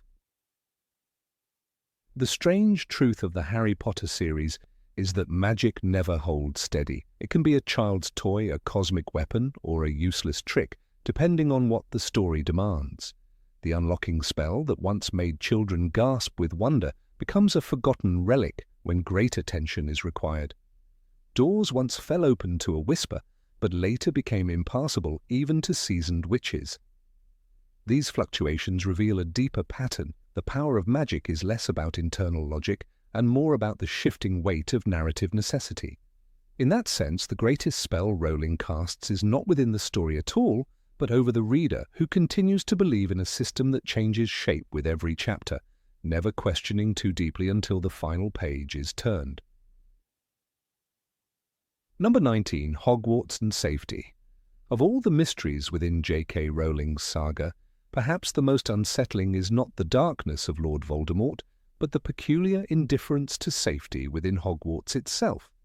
The castle, revered as a sanctuary for magical education, repeatedly transforms into a battleground where children face threats far beyond their abilities. The pattern is consistent year after year, yet the world of wizards shrugs its shoulders as though danger is simply part of the curriculum. It is not merely a background element, but a structural flaw in the narrative world. Hogwarts, instead of being a place of protection, emerges as one of the most perilous environments imaginable for young students. The very first book establishes this contradiction. Harry arrives wide-eyed, filled with wonder at the moving staircases, enchanted ceilings, and the promise of friendship. Yet within weeks, the students are confronted with a troll roaming the castle. The announcement from Professor Quirrell, "Troll in the dungeon," echoes like a warning siren. Chaos ensues, children scatter in panic, and the teachers struggle to contain the beast. Any parent reading this scene must ask themselves how such a monstrous creature gained access to a supposedly secure school. A troll, described as 12 feet tall, its skin dull, granite grey, and its great lumpy body lumbering, could have easily killed any child it encountered. Yet after the incident, the school resumes classes as if nothing happened. Not a single letter is sent home to concerned families. No child is withdrawn. The collective denial is astonishing. The second year intensifies the question of security with the opening of the Chamber of Secrets. A basilisk, the very creature capable of killing with a single glance, slithers through the walls of the school, attacking students and leaving them petrified. The victims include Hermione Granger, the brightest witch of her age, and Colin Creevey, whose innocence highlights the horror of the threat. The sight of Filch's cat, Mrs. Norris, stiff and lifeless, sends a chill across the castle. What is more disturbing is the reaction of the staff. Dumbledore acknowledges the danger, yet no evacuation occurs. Classes continue, and students walk the corridors in dread, whispering about the heir of Slytherin. At what point does the safety of children outweigh the prestige of keeping Hogwarts open? The Ministry of Magic intervenes only to suspend Dumbledore, not to protect the children. Bureaucracy outweighs life itself. By the third year, the boundaries of danger stretch even further. Sirius Black, a supposed mass murderer, is rumoured to have broken into the castle. Dementors, the chilling guardians of Azkaban, patrol the grounds. Their presence alone causes Harry to collapse during Quidditch matches, overwhelmed by traumatic memories of his parents' death. These creatures, described as hooded, gliding figures that sucked all happiness from the air, are stationed around a school full of children, despite their well-documented inability to distinguish criminals from innocents. One attack on Harry aboard the Hogwarts Express leaves him barely conscious. Again, no ministry official questions whether surrounding minors with soul-sucking monsters is wise. The message is clear. Wizarding society accepts danger as normal. The fourth year pushes this disregard for safety into outright recklessness with the revival of the Triwizard Tournament. Ostensibly a celebration of magical tradition, the competition forces underage wizards into life-threatening tasks. Harry, only 14, finds himself compelled to face a Hungarian horntail, a dragon whose flames could reduce him to ash in moments. Rowling describes the beast as a monstrous, scaly black lizard with wings that unfolded like gigantic bats. No rational adult would place a child before such danger, yet the entire school watches from the stands as though it were a sporting event. The second task sends champions into the depths of the Black Lake, where merpeople guard hostages and drowning is a constant threat. The third task plunges them into a maze filled with creatures and curses. Cedric Diggory's death becomes the tragic culmination of these dangers, yet even this fatality is brushed aside as an anomaly rather than a systemic failure. In the fifth year, the threats are less from magical beasts and more from institutional corruption. Dolores Umbridge, sent by the ministry, enforces cruel punishments on students, carving words into Harry's hand with a blood quill. The cruelty of this act shocks the reader, a government official torturing children in plain sight under the guise of discipline. Hogwarts becomes unsafe not because of monsters, but because the adults entrusted with authority abuse their power. Harry himself reflects on this, thinking bitterly of Umbridge's insistence that he is lying about Voldemort's return. Students are trapped between denial and tyranny, unable to rely on the very adults meant to protect them. The sixth year introduces another bizarre element of danger, Death Eaters infiltrating the castle itself. Draco Malfoy manages to smuggle cursed objects into the school, including the infamous vanishing cabinet. Katie Bell is cursed after touching a necklace meant to kill Dumbledore, writhing in agony in mid-air before crashing to the ground. Ron Weasley nearly dies after drinking poisoned mead intended for the headmaster. These incidents reveal how porous Hogwarts' defences truly are. Despite protective enchantments, assassins repeatedly breach the walls and students pay the price. What parent, knowing of these events, would send their child back in September? Yet Hogwarts never empties. The unquestioning loyalty to the institution overrides reason. By the final year, Hogwarts transforms into an outright war zone. Voldemort seizes control, Death Eaters stalk the corridors, and Carrow's siblings enforce sadistic punishments on students. Muggle-born children are humiliated, tortured, and broken under the guise of education. Neville Longbottom, once timid, becomes a resistance leader precisely because the environment is so hostile. The Battle of Hogwarts itself results in casualties among students. Colin Creevey dies fighting, too young for war, yet forced into it by circumstance. Hogwarts, supposedly the safest place in the wizarding world, becomes the stage of death and destruction. The irony is overwhelming. What is remarkable is the silence of parents throughout these years. No letters demanding the withdrawal of children. No mass protests against the administration. Even after Cedric Diggory's death, his parents do not launch a crusade against Hogwarts for negligence. When Katie Bell nearly dies, her family does not storm the gates. It is as though wizarding society has collectively agreed that childhood in this world is meant to be fraught with mortal peril. The absence of parental outrage underscores the strangeness of Rowling's universe. It feels less like a plot hole and more like a cultural blind spot deliberately left unexamined. The Ministry of Magic, too, shows baffling indifference. Their interventions, when they occur, are politically motivated rather than protective. Suspending Dumbledore, placing Umbridge in power, or denying Voldemort's return, none of these actions improve safety. No ministry official ever suggests relocating the students, increasing security standards, or establishing emergency protocols. The government's negligence parallels its incompetence, making Hogwarts not just a school, but a microcosm of systemic failure. The role of Dumbledore himself adds to the paradox. As headmaster, he is revered, wise, and deeply loved, yet he knowingly places students in harm's way, often justifying it as part of a larger struggle against darkness. His calm response to disasters, help will always be given at Hogwarts to those who ask for it, rings hollow when measured against the repeated trauma children endure. He allows Harry, a boy, to face dangers no adult would survive, framing it as destiny. Dumbledore's brilliance is shadowed by his willingness to gamble with lives. Harry's own acceptance of this constant danger also illustrates the normalization of risk. As the years progress, he rarely questions why so many life-threatening events occur at his school. His resilience is admirable, but it highlights how desensitized the students become. Facing trolls, basilisks, dementors, dragons, and Death Eaters becomes expected, even routine. The abnormal transforms into ordinary. This normalization reveals how Rowling builds tension but also leaves readers unsettled when reflecting on what the characters endure. Even the magical enchantments designed to protect students reveal their limitations. The Forbidden Forest, full of centaurs, acromantulas, and werewolves, sits directly beside the castle.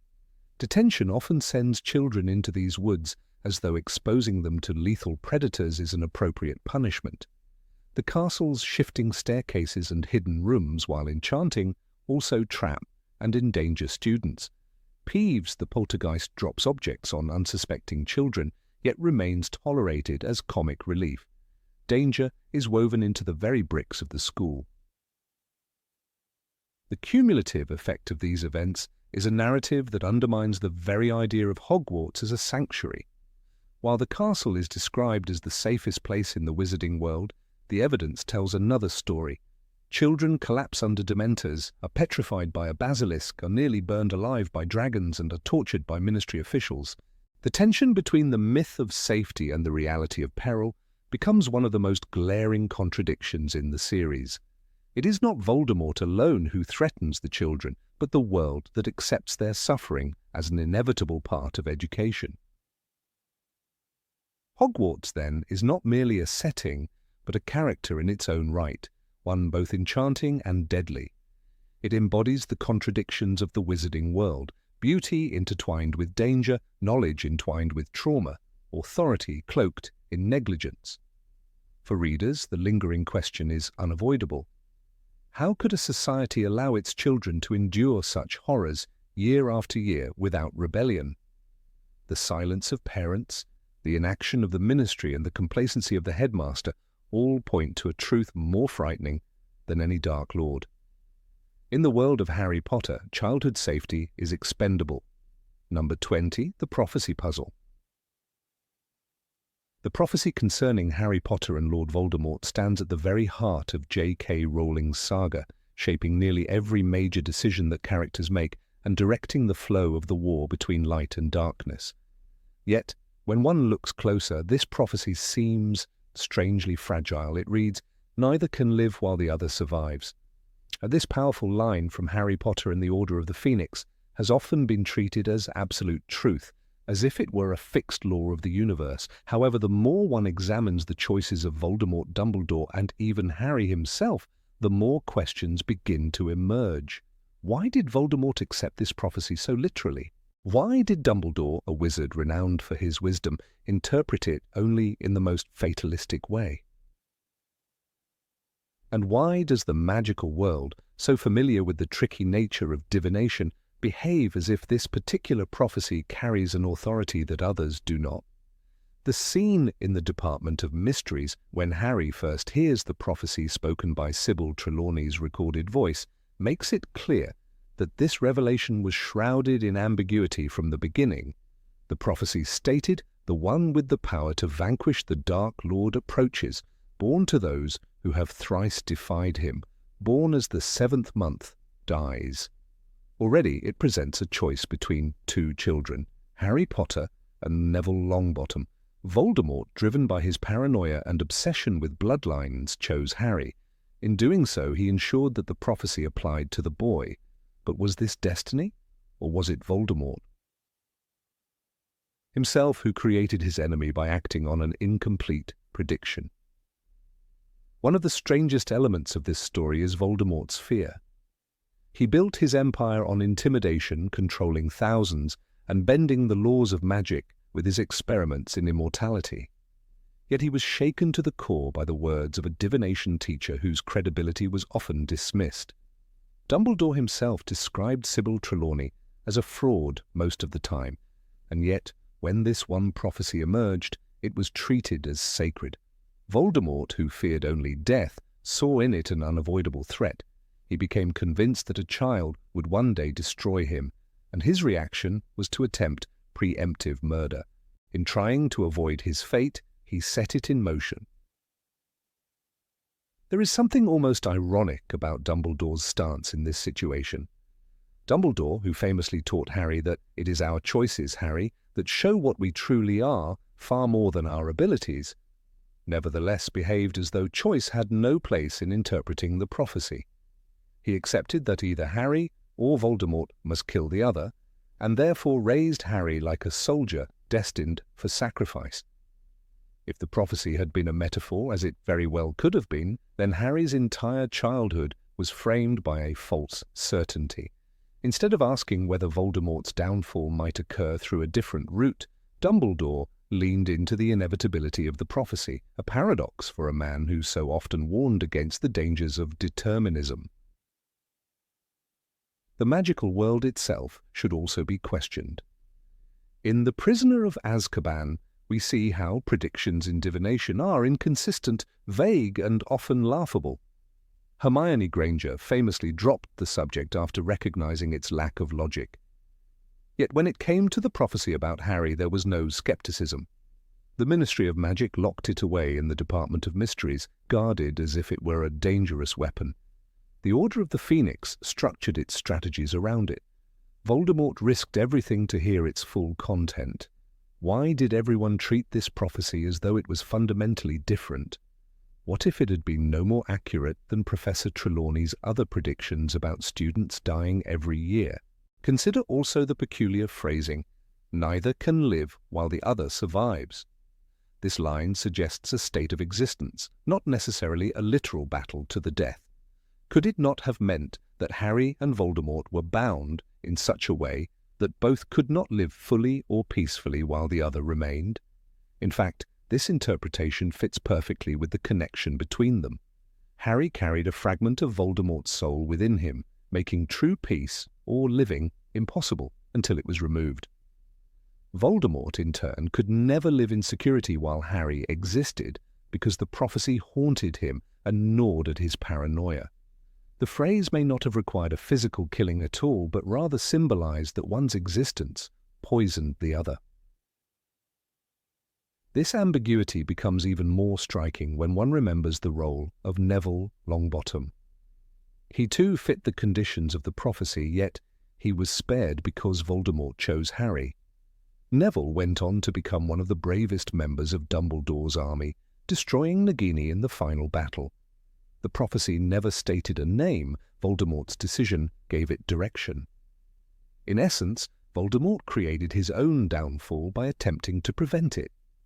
Had he ignored the prophecy entirely, Neville might have lived a normal life, and Harry might have grown up as just another wizard. Dumbledore's explanation to Harry in Order of the Phoenix only deepens the strangeness. He told Harry, "It was, however, the prophecy that determined Voldemort's actions. In the end, you did not have to be the chosen one, but Voldemort chose you." Dumbledore recognized that the prophecy itself had no binding power. It became real only because Voldemort acted upon it. And yet, despite acknowledging this, Dumbledore never tried to reinterpret the final line. He accepted that Harry must face death. His strategy with the Horcruxes reinforced this acceptance, preparing Harry not for survival, but for sacrifice. Another haunting example appears in the 6th book, Harry Potter and the Half-Blood Prince. Dumbledore and Harry hunt down Horcruxes with the knowledge that Voldemort has made himself nearly immortal. Here again, Dumbledore insists that the prophecy means Harry must be the one to defeat Voldemort, but logically anyone who destroyed Horcruxes was chipping away at Voldemort's survival. Ron, Hermione and Neville all took part in this task. If prophecy were to be trusted literally, then these efforts might seem contradictory, as they were not done by Harry alone. The reality, of course, is that Voldemort was vulnerable to anyone once his Horcruxes were gone. The prophecy's wording, when examined carefully, collapses under its own weight. The story of the prophecy can also be compared to other predictions in the series. In The Prisoner of Azkaban, Trelawney delivers a true prophecy when she declares, "The Dark Lord lies alone and friendless, abandoned by his followers. His servant has been chained these 12 years. Tonight, before midnight, the servant will break free and set out to rejoin his master." This prophecy came true in the form of Peter Pettigrew's escape. Yet even this accurate prophecy did not bind anyone's choices. It simply described what was to come. Why then should the Harry Voldemort prophecy carry a sense of inevitability so absolute that every character bows before it? Perhaps the strangest dimension lies in Voldemort's own reaction. He had built his philosophy on defiance of fate, trying to conquer death and make himself master of life. Yet he placed absolute faith in a prophecy that he did not even hear in full. He acted on a partial account given to him by Severus Snape and never questioned its accuracy. His decision to attack the Potters was based on fear, not logic.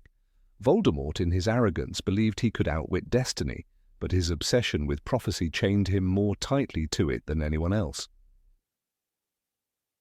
In the end, Harry himself became the one character who questioned the prophecy's absolute power. In Order of the Phoenix, after hearing Dumbledore's explanation, Harry realized, so it all comes down to the fact that Voldemort made a mistake, and it made me the chosen one. This statement reveals the central paradox. The prophecy did not create Harry as Voldemort's equal. Voldemort's own fear and rash action did. The prophecy was not destiny, it was a mirror, reflecting back the choices that were made in panic and arrogance. The ambiguity of the prophecy is what makes it such a curious flaw in the story.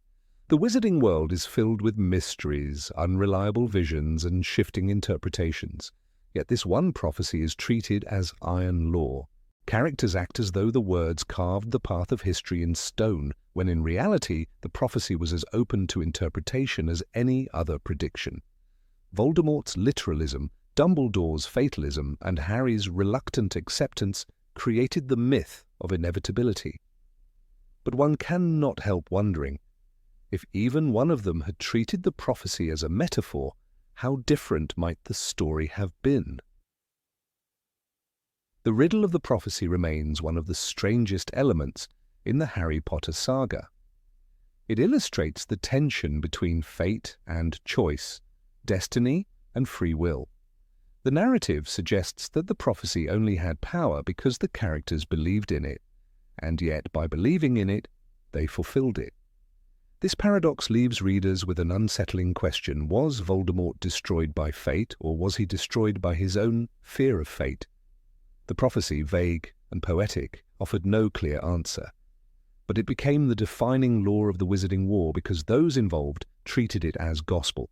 That is the puzzle that lingers long after the final battle, a strange shadow over the tale of the boy who lived. Number 21. Why don't Muggles notice anything? Of all the peculiarities in the Harry Potter universe, perhaps none is stranger than the silence of the Muggle world in the face of daily magical activity. Wizards and witches do not live in some distant parallel realm. They exist right beside ordinary people, walk the same streets, and even work in positions that sometimes bring them dangerously close to discovery. Yet for centuries, Muggles as a whole remain oblivious. The official explanation is concealment spells and the vigilant work of the Ministry of Magic. But when one considers the scale of wizarding society, the narrative begins to strain. How can thousands of magical fires, teleportations, enchanted objects, and giant gatherings go unnoticed by billions of non-magical eyes? J.K. Rowling herself hints at the thinness of this veil when she describes how magical sites appear to Muggles as ruins with warning signs, such as in the Goblet of Fire. Muggles see only a ruin and a sign that says, danger. Yet even if ruins explain Hogwarts or Quidditch stadiums, how can one account for the thousands of casual daily magical phenomena? One of the most obvious contradictions lies in the Floo network.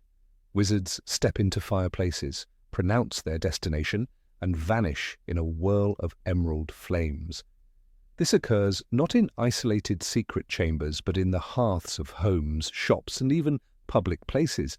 It is inconceivable that no Muggle has ever stumbled across a wizard disappearing in such a way, or found soot stains and sparks where none should be. If Muggles can see a ruin in place of a stadium, can they also see an empty fireplace instead of flames? If so, what about the sudden absence of the wizard who entered? The network spans the whole of Britain. That implies thousands of instances of green fire igniting every single day. Even if each is covered by a localized enchantment, surely patterns would emerge, unexplained accounts would surface in newspapers, or a particularly inquisitive Muggle scientist would investigate. Yet the story gives us nothing, no folklore of people swallowed by fireplaces, no local myths of disappearing neighbors. The omission becomes all the more curious when one remembers how much Muggles love to record strange events. Portkeys are another example that challenge the narrative. Arthur Weasley explains to Harry in The Goblet of Fire that portkeys can be ordinary objects, litter, anything. Wizards use them to transport large groups instantly across miles. But here arises the first absurdity. If portkeys are disguised as abandoned rubbish, what happens when a Muggle unknowingly picks one up? We see precisely this risk when the Quidditch World Cup crowd gathers to touch a battered old boot in a field. Wizards arrive by the hundreds, all converging on one item. how has this never attracted attention from local villagers or hikers? It seems impossible to claim that a single stray muggle never brushed a hand against an enchanted boot or rusty kettle. If accidental use has occurred, does the Ministry swoop in immediately to erase memories? If so, the number of daily interventions must be staggering, hinting at a secret bureaucracy of memory modification on a scale beyond comprehension. The matter becomes even more problematic when considering apparition. Wizards can vanish from one spot and reappear in another with an audible crack. Rowling emphasizes this sound repeatedly. With a loud crack, Dobby disappeared. Apparition is not silent nor subtle and is performed constantly by magical adults. How could no muggle walking down a London street hear a sudden crack behind them and turn to find no one there? Even worse, what of splinching, the grotesque accidents when parts of bodies are left behind? Rowling briefly describes such cases during Harry's apparition lessons, yet one must ask, if splinching occurs, how can the Ministry always contain it before muggles notice? One might excuse this with the Obliviators, but the sheer volume strains belief. Imagine hundreds of young wizards practicing apparition across Britain. Each failed attempt would risk exposure. Are we to assume every single case is cleaned up without fail? Events on the grand scale highlight the implausibility even further. The Quidditch World Cup is a prime example. Tens of thousands of wizards converge from around the globe, setting up tents, camps, and entire magical structures. The book reveals that these encampments are subject to muggle-repelling charms which make muggles suddenly remember urgent appointments or become confused if they stumble too near. Yet think about the reality. Thousands of fires, people in outlandish robes, broomsticks lying about, owls delivering mail in the open sky. Britain is not an empty wilderness. It is crisscrossed with farms, roads, and villages. The claim that not a single hiker, farmer, or pilot noticed anything stretches the suspension of disbelief. Even the Ministry seems overwhelmed as Arthur Weasley complains about the immense effort to conceal the event. If it took such manpower to maintain the illusion, one must wonder how sustainable such secrecy is at all. The Triwizard Tournament further exposes the cracks in the Goblet of Fire. Hogwarts hosts dragons for the first task. Actual, fire-breathing dragons are transported, caged, and released. Charlie Weasley leads a team of handlers from Romania, all working to subdue the beasts. Are we to believe that creatures the size of airplanes with fiery breath were flown across Europe without muggles noticing? Rowling notes that the dragons were kept heavily chained and concealed, yet no muggle pilot, farmer, or satellite observer spotted them. Even if the magical world insists dragons are hidden by enchantments, one wonders how long such massive illusions can hold. The scale of concealment required makes the wizarding world feel less like a secret society and more like a parallel state operating an invisible dictatorship over human perception. Memory modification seems to be the ultimate answer offered. Obliviators wipe the memories of any muggle who sees too much. Gilderoy Lockhart, who built his fame on performing such spells on witnesses to the deeds he stole, shows that memory modification can erase entire events. But the danger lies in overuse. If muggles constantly witness magical accidents, vanishing people, flying broomsticks, enchanted animals, then obliviators must work endlessly, altering the memories of thousands, if not millions, every year. Can a society so small truly sustain such a massive operation? Moreover, what are the consequences for the muggles themselves? Rowling notes the dangers of faulty memory charms as when Lockhart erases his own mind. If mistakes occur, surely some muggles have gone mad, their lives fragmented by poorly executed obliviations. Wouldn't the accumulation of such incidents create a trail of unexplained amnesia cases in hospitals, raising suspicion among muggle doctors? Even the existence of the night bus creates questions. This triple-decker purple bus roars through the streets of Britain, invisible to muggles, yet tangible enough to smash through obstacles. When Harry first encounters it, Rowling writes, The bus squeezed itself through gaps that no vehicle should have been able to fit through. One wonders how many Muggles witnessed odd gusts of wind, displaced vehicles, or even collisions that were magically erased afterward.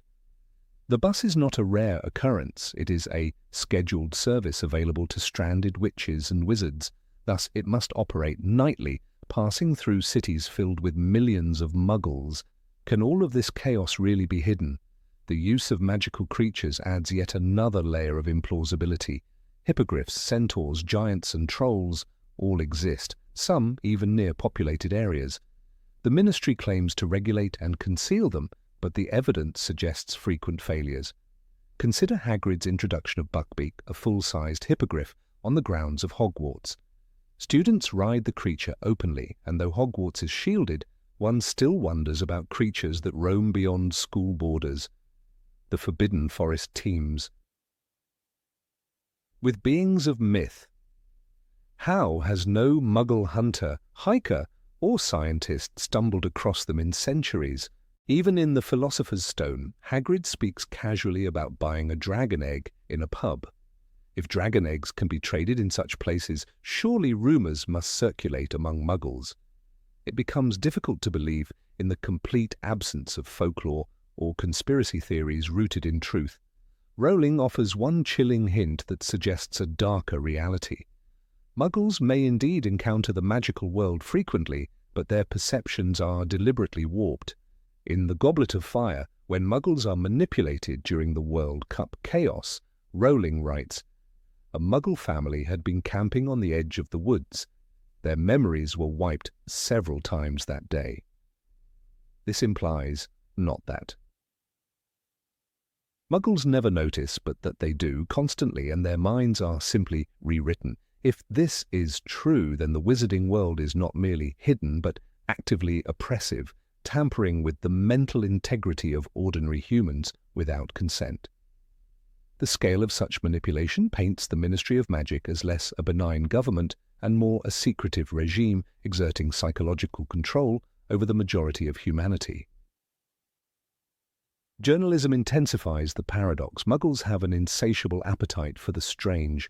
They report crop circles, UFOs, and ghosts with vigour. Yet in the Harry Potter universe, not one journalist has uncovered consistent evidence of magic, despite centuries of incidents.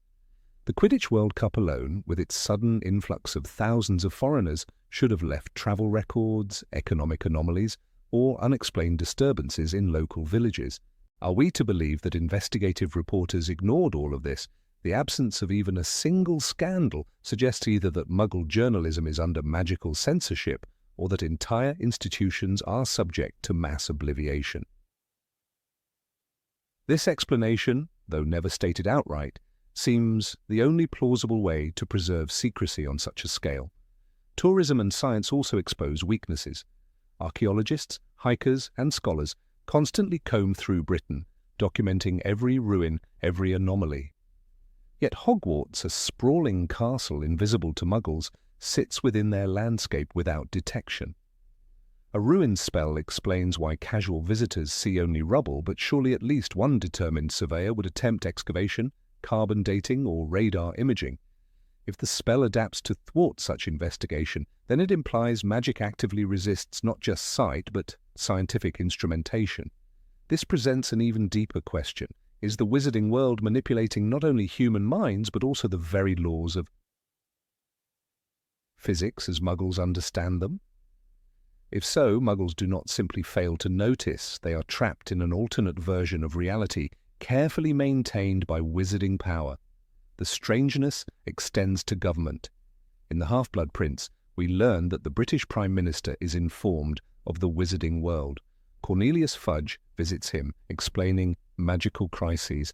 If this is the case, then Muggle governments are aware at least at the highest levels. But if the Prime Minister knows, why does he not share the truth with allies? Or why do intelligence agencies not detect anomalies? Perhaps the ministry enforces silence through magical coercion.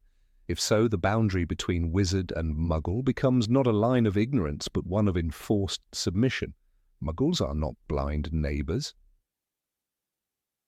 They are subjects of a secret empire they cannot even perceive. When considering all these examples, the explanation that Muggles simply don't notice collapses under scrutiny. They must notice constantly, but their awareness is stripped from them, their perceptions rewritten. The narrative of Harry Potter therefore hides a disturbing undercurrent. The wizarding world is not a quaint, hidden society, but a force that manipulates and dominates the perceptions of an entire planet. Every vanished person, every sudden flame, every inexplicable sound is not ignored, but erased. Obliviators are not rare specialists. They are the secret custodians of reality itself, keeping billions in ignorance through relentless tampering. It is not that Muggles fail to see, but that they are never allowed to. Remember. Number 22, Letters from Hogwarts. The letters from Hogwarts are among the most iconic images of the Harry Potter story, cascading down chimneys, slipping through doors, and defying all efforts of the Dursleys to keep Harry away from his destiny. In Harry Potter and the Philosopher's Stone, J.K. Rowling writes, "The letters began to pour in, hundreds of them, through the chimney, falling like rain over the Dursleys. It is a scene so memorable that it often overshadows the strange implications hiding beneath it. If magic is capable of locating Harry so precisely, then the system behind these letters is far more powerful than the story ever admits. What we are truly seeing in that moment is a tracking device of unrivaled accuracy, one that makes Muggle surveillance or even magical spells like the tracking charm seem primitive in comparison. And yet, beyond the gates of Hogwarts admissions, this miraculous mechanism vanishes, never mentioned again when the wizarding world faces fugitives, criminals, or missing people. Consider the extraordinary precision shown in those early chapters.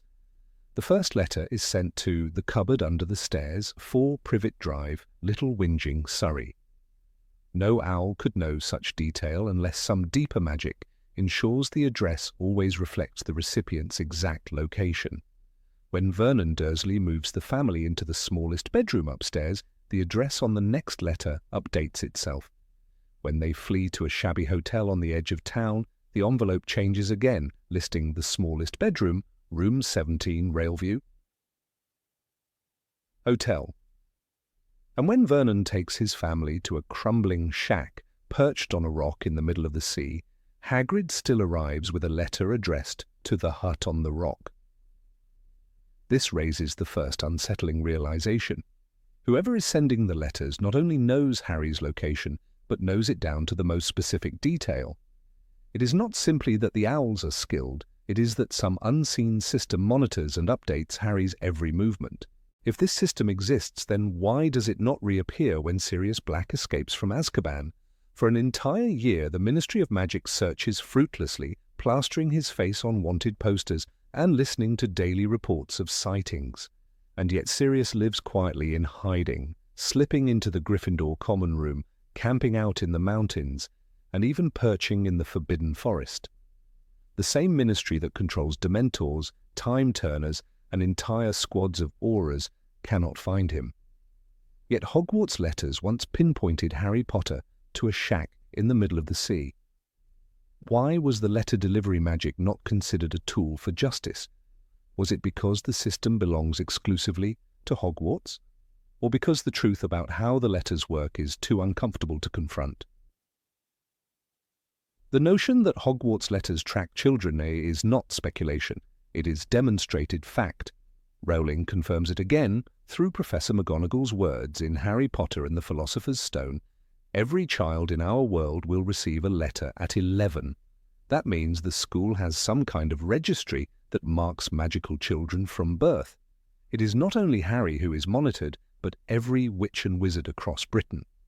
The existence of such a registry implies surveillance on a massive scale, an invisible network capable of detecting not just magical ability, but precise living arrangements.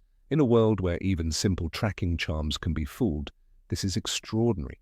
It would be the envy of the Aura Office, the Department of Magical Law Enforcement, and the Order of the Phoenix. But somehow it remains restricted to the seemingly mundane task of school invitations. Let us remember the summer of Harry Potter and the Chamber of Secrets. Dobby intercepts Harry's letters from his friends, piling them up in his pillowcase to prevent Harry from returning to school. Even then, Harry's own acceptance letter from Hogwarts had found him the previous year without fail, no matter where the Dursleys dragged him. The difference is striking. Personal letters rely on owls alone and therefore can be blocked or hidden. Hogwarts letters rely on something else entirely. They are powered by enchantments beyond an ordinary owl's navigation.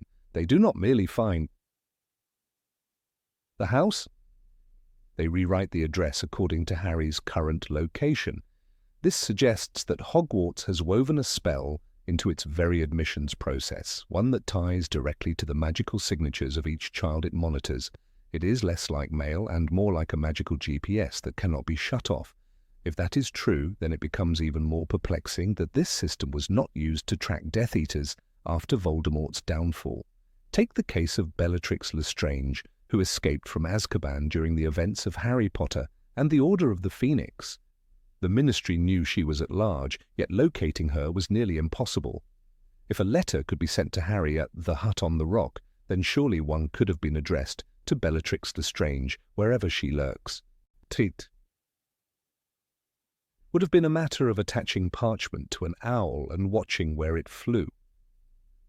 But the wizarding world never attempted such a thing. Instead, the Aurors relied on informants, raids, and luck. This is a glaring gap in the logic of Rowling's world, one that hints at a narrative convenience rather than a fully developed magical system. The closest explanation we are given is that Hogwarts letters are unique to the school's registry. Dumbledore himself remarks in Harry Potter and the Half-Blood Prince, Hogwarts is protected in ways the Ministry does not understand. Perhaps the letters are part of those protections, a secret system that predates even the Ministry. If Hogwarts itself possesses ancient enchantments that monitor magical children, then it may be beyond the control of any government. This would explain why the system is never exploited for policing. Hogwarts, after all, predates the Ministry by centuries, and its founders may have created a registry not to control children, but to ensure their education. If so, then the letter system is less a tool of surveillance and more a sacred trust, one that cannot be redirected toward the purposes of law enforcement. Yet even this explanation leaves questions unanswered. If the letters are tied to an ancient registry, then someone must maintain and update it. Who ensures that Harry's location changes from the cupboard under the stairs to the smallest bedroom? Someone, or something, is constantly watching. The Dursleys never wrote to Hogwarts to update his living conditions. The registry simply knew. In that sense, the letter scene in the first book is not only a charming moment of magical persistence, but also a chilling glimpse of a power that sees into private homes. It means Hogwarts had a complete record of Harry's mistreatment, noting that he lived in a cupboard. The institution chose not to intervene, but it knew. That awareness alone is unsettling. The paradox grows sharper when compared to the Order of the Phoenix during the Second Wizarding War. Dumbledore's followers struggled to find safe houses, to locate allies, and to keep ahead of Voldemort's spies. They relied on Fidelius charms, secret keepers, and desperate measures. But if the Hogwarts registry could still update Harry's address when he stayed at the Burrow, then surely it could have been exploited as a tool of resistance. Every move of the Death Eaters could have been tracked by sending letters to their names. Imagine the strategic advantage. Instead of guessing, the Order could have known exactly where Bellatrix Lucius Malfoy or Peter Pettigrew were hiding, and yet no one tried. Some fans have argued that Hogwarts letters may only activate at the time of first-year invitations, making them a one-time enchantment rather than a permanent surveillance system. But even this theory is undermined by the detail in the Philosopher's Stone. The letters did not simply try once and fail. They adapted daily, following Harry through multiple addresses with the envelopes rewritten each time. That suggests an ongoing magical link, one that persisted until Harry received his message in person. The system kept adjusting itself relentlessly. It does not feel like a one-off spell, but a continuous mechanism, ready to try again and again until success was guaranteed. What makes the issue more troubling is the contrast with ordinary magical communication. Owls are reliable, but not infallible. In Harry Potter and the Goblet of Fire, Percy Weasley complains that his owl Hermes was exhausted from overwork, delivering letters during the Triwizard Tournament. This highlights the limitations of ordinary post. Owls need rest, can be intercepted, and can fail. But Hogwarts letters are indomitable, defying all barriers until the message reaches its target. The Dursleys nailed shut the letterbox, and still the letters flooded in through the fireplace. Such determination is unheard of in other contexts. No one ever sends oral summonses or ministry warrants in such a magically unstoppable form. It is a system used only for children, never for criminals. The broader implication is that Rowling deliberately limited the scope of this magic to preserve the narrative tension. If the Ministry had access to such a perfect tracking device, then Sirius Black's fugitive storyline would collapse, and the manhunt for Voldemort's followers would have been trivial. The reader must therefore accept that this extraordinary system is confined solely to Hogwarts admissions. Yet from within the story, this restriction makes little sense. Wizards who feared the return of Voldemort, who mobilized Dementors across Britain, who deployed auras to every corner, never thought to use the one spell that had once tracked a boy to a shack on a stormy rock. It is a mystery that lingers long after the last letter has fallen through the fireplace. And so, the rain of envelopes in the Philosopher's Stone is more than a charming introduction to the magical world. It is a glimpse into a surveillance mechanism of terrifying precision, one that the books never again acknowledge. To the Dursleys, it was a nuisance. To Harry, it was a miracle. But to the careful reader, it is a paradox that raises troubling questions. If letters can always find their target, then why could the wizarding world not always do the same? The Hogwarts letters remain a strange quirk of the story, a beautiful image that conceals a darker implication and a reminder that even in Rowling's world of magic, not every spell is explained, and not every mystery is solved. Number 23, The Disappearing Artifacts. The Mirror of Erised remains one of the most fascinating enigmas in the entire Harry Potter saga, and yet its presence is fleeting, almost dreamlike. In Harry Potter and the Philosopher's Stone, the mirror is introduced with an air of mystery and destiny. It is described as an object that reveals the heart's deepest desires, an almost dangerous tool in the hands of those unprepared for its vision. Harry sees his parents, and Dumbledore warns him. It does not do to dwell on dreams and forget to live. The warning is powerful, yet after this moment, the mirror vanishes. It is stated the mirror disappeared as suddenly as it had appeared. For such a monumental artifact, one capable of shaping choices, feeding obsessions, and exposing vulnerabilities, the abrupt disappearance leaves a strange void. Readers cannot help but ask, how could such an object not be of use in the escalating war against Voldemort? When Voldemort returns to power, Dumbledore is desperate for ways to understand and weaken him. The Mirror of Erised, with its ability to show true desires, could have exposed Death Eaters, revealed betrayals, or even uncovered the conflicting emotions within Tom Riddle himself. Imagine Draco Malfoy in front of it during Half-Blood Prince, where his task is to kill Dumbledore. Would his deepest desire have been his family's safety rather than Voldemort's approval? If so, Dumbledore could have seen it and used this knowledge strategically. Instead, the mirror is discarded as if it belonged only to a childhood fairy tale. This is not just a narrative omission, but an almost jarring silence, one that highlights how Rowling often introduces magical objects with extraordinary potential, only to abandon them once their immediate narrative purpose has been served. Another glaring example lies in the invisibility cloak, one of the 3 legendary Deathly Hallows. This cloak is not a mere magical trinket. It is said to be unique, fashioned by Death himself, and impervious to the weaknesses of ordinary cloaks. In the Deathly Hallows, Xenophilius Lovegood explains its significance. It conceals perfectly, without fraying or fading, protecting its bearer even from death's gaze. Yet for most of the series, it functions only as a convenient tool for Harry's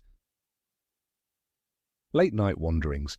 In Prisoner of Azkaban, Harry uses it to sneak into Hogsmeade. In Goblet of Fire, it allows him to eavesdrop and move unseen. But when the war begins, when Voldemort's forces hunt relentlessly, and every advantage counts, the cloak is almost forgotten. The Order of the Phoenix struggles with concealment and escape, yet no mention is made of utilizing this artifact as a weapon of survival. The strangeness lies not only in the cloak's underuse, but also in how the narrative downplays its power. Dumbledore himself admits in The Deathly Hallows that he sought the Hallows, that he coveted them, that the cloak fascinated him. Yet he never truly deploys it in strategy. Imagine if Harry had been instructed to use the cloak in the infiltration of Gringotts, or if the Order had used it to protect key members from assassination attempts. Instead, its mythical status is revealed only at the very end as part of the larger legend of the three brothers, and its role in the war remains symbolic rather than practical. This narrative choice creates a peculiar imbalance, an artifact of ultimate power reduced to little more than a schoolboy's secret passage pass. Rowling's selective use of artifacts also raises questions about narrative control. Each time a magical item threatens to expand possibilities too far, it is quietly retired. The Time Turner is perhaps the most famous example. Introduced in Prisoner of Azkaban, it allows Hermione to attend multiple classes simultaneously, and more importantly, it enables Harry and Hermione to save Sirius Black and Buckbeak. This item could have been decisive in the war. Imagine traveling back to prevent murders, to alter betrayals, to gain intelligence on Voldemort's movements. Yet the Time Turners are conveniently destroyed in the Department of Mysteries in Order of the Phoenix. Rowling herself later admitted in interviews that she needed to eliminate them, as their presence made plotting impossible. The cloak and the mirror suffer similar fates, not destroyed but neglected, removed from the battlefield of ideas where they could complicate or reshape outcomes. The vanishing of the Mirror of Erised becomes even more frustrating when considering its psychological depth. Voldemort himself might have been revealed by it in ways no spell could manage. For Tom Riddle, what would the mirror have shown? Eternal life, domination, or perhaps the return of a family he never had, a hint of the human longing buried under his obsession with immortality? To have confronted that vision could have deepened the narrative, showing not just Voldemort's cruelty, but his emptiness. The mirror could have been used as a device of exposure, peeling back the layers of the Dark Lord's mind. Instead, its disappearance erases this possibility, leaving readers with unanswered questions about its true purpose. The Sword of Gryffindor presents a contrasting example. Unlike the mirror or cloak, the sword repeatedly reappears, woven into the narrative with precision. It emerges in the Chamber of Secrets, in Dumbledore's office, in the lake during Deathly Hallows. Each time it fulfills a role of power and destiny, reinforcing the theme of worthiness. Why then is the mirror denied the same narrative consistency? Why is the cloak deprived of the same grandeur? This uneven treatment of magical artifacts highlights the inconsistency in Rowling's world-building. Some objects are given arcs and closure, while others are left suspended, their potential unexplored. One could argue that Dumbledore deliberately concealed or retired these items. After all, Dumbledore is a master manipulator, orchestrating events with care.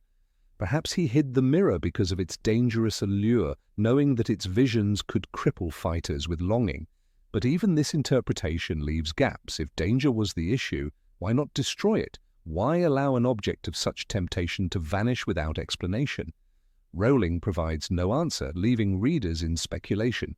The absence becomes a silence, an unresolved thread in an otherwise intricate tapestry. The same applies to the cloak's narrative role. In Deathly Hallows, its true nature is revealed in connection with the Hallows legend, but its utility remains minimal. At one point, Harry uses it to hide with Ron and Hermione. Yet by then their enemies have ways of tracking and sensing them. Voldemort and his followers possess spells that render ordinary concealment futile, but the Hallows Cloak was no ordinary garment. It was said to conceal from death itself. If it truly lived up to legend, it should have been immune to detection, even by the most powerful magic. Its underuse feels less like a tactical decision within the story and more like an author's reluctance to unleash an unstoppable advantage. These narrative disappearances raise a deeper question about Rowling's world-building logic.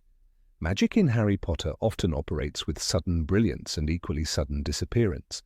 The pensive, introduced in Goblet of Fire, becomes central in Half-Blood Prince, but then fades almost entirely in the final book. The Marauder's map, capable of revealing every person in Hogwarts, is essential for mischief but strangely absent during key invasions and battles. When the Carrows patrol the castle in Deathly Hallows, why is the map not mentioned as a tool of resistance? Its silence becomes deafening, a reminder that the consistency of magical objects is often sacrificed for narrative simplicity. The mirror, the cloak, the time-turner, the map, each embodies a pattern. They are dazzling upon arrival, promising vast possibilities, then vanish into the margins once their usefulness threatens to overshadow the central struggle. Rowling seems to prefer that the ultimate contest between Harry and Voldemort be decided not by artifacts but by courage, loyalty, and sacrifice. Yet this choice leaves a trail of absences, a ghostly presence of unused power haunting the narrative. Readers who notice these absences cannot help but speculate. Fan theories abound about the mirror's fate, about whether Dumbledore hid it, whether it remains somewhere in Hogwarts gathering dust. The cloak, too, has inspired endless discussions. Could it truly be Death's own creation, and if so, why is it treated so casually? The Time-Turner's destruction has even spawned additional stories, such as in The Cursed Child, where its reappearance reopens the very contradictions Rowling tried to close. These artifacts, absent yet unforgettable, exert a strange hold on the imagination precisely because they vanish too soon. The peculiarity lies in how much narrative weight is assigned and then withdrawn. When Harry first encounters the mirror, the language is reverent, almost mythic. The happiest man on earth would look into the mirror and see only himself, exactly as he is, Dumbledore tells him. These words ring with wisdom, with the gravity of a magical object that teaches profound lessons. And then the mirror is gone. No closure, no rediscovery, no final chapter to its story. Such absences are not mere oversights. They are deliberate narrative choices that shape the saga's texture, leaving spaces that readers are compelled to fill with their own imagination. In the end, these vanishing artifacts form a hidden layer of the Harry Potter universe. They remind us that behind the battles and prophecies lies another story, one about objects too powerful for the plot to sustain. The Mirror of Erased, the Invisibility Cloak, the Time-Turner, the Marauder's Map. Each offers glimpses of limitless possibility. Each recedes into silence before that possibility can unfold. It is a strangeness worth pondering, for it reveals not just the mechanics of Rowling's storytelling, but the very fragility of a magical world that could have been far more dangerous, unpredictable, and complex if these artifacts had truly been allowed to shine.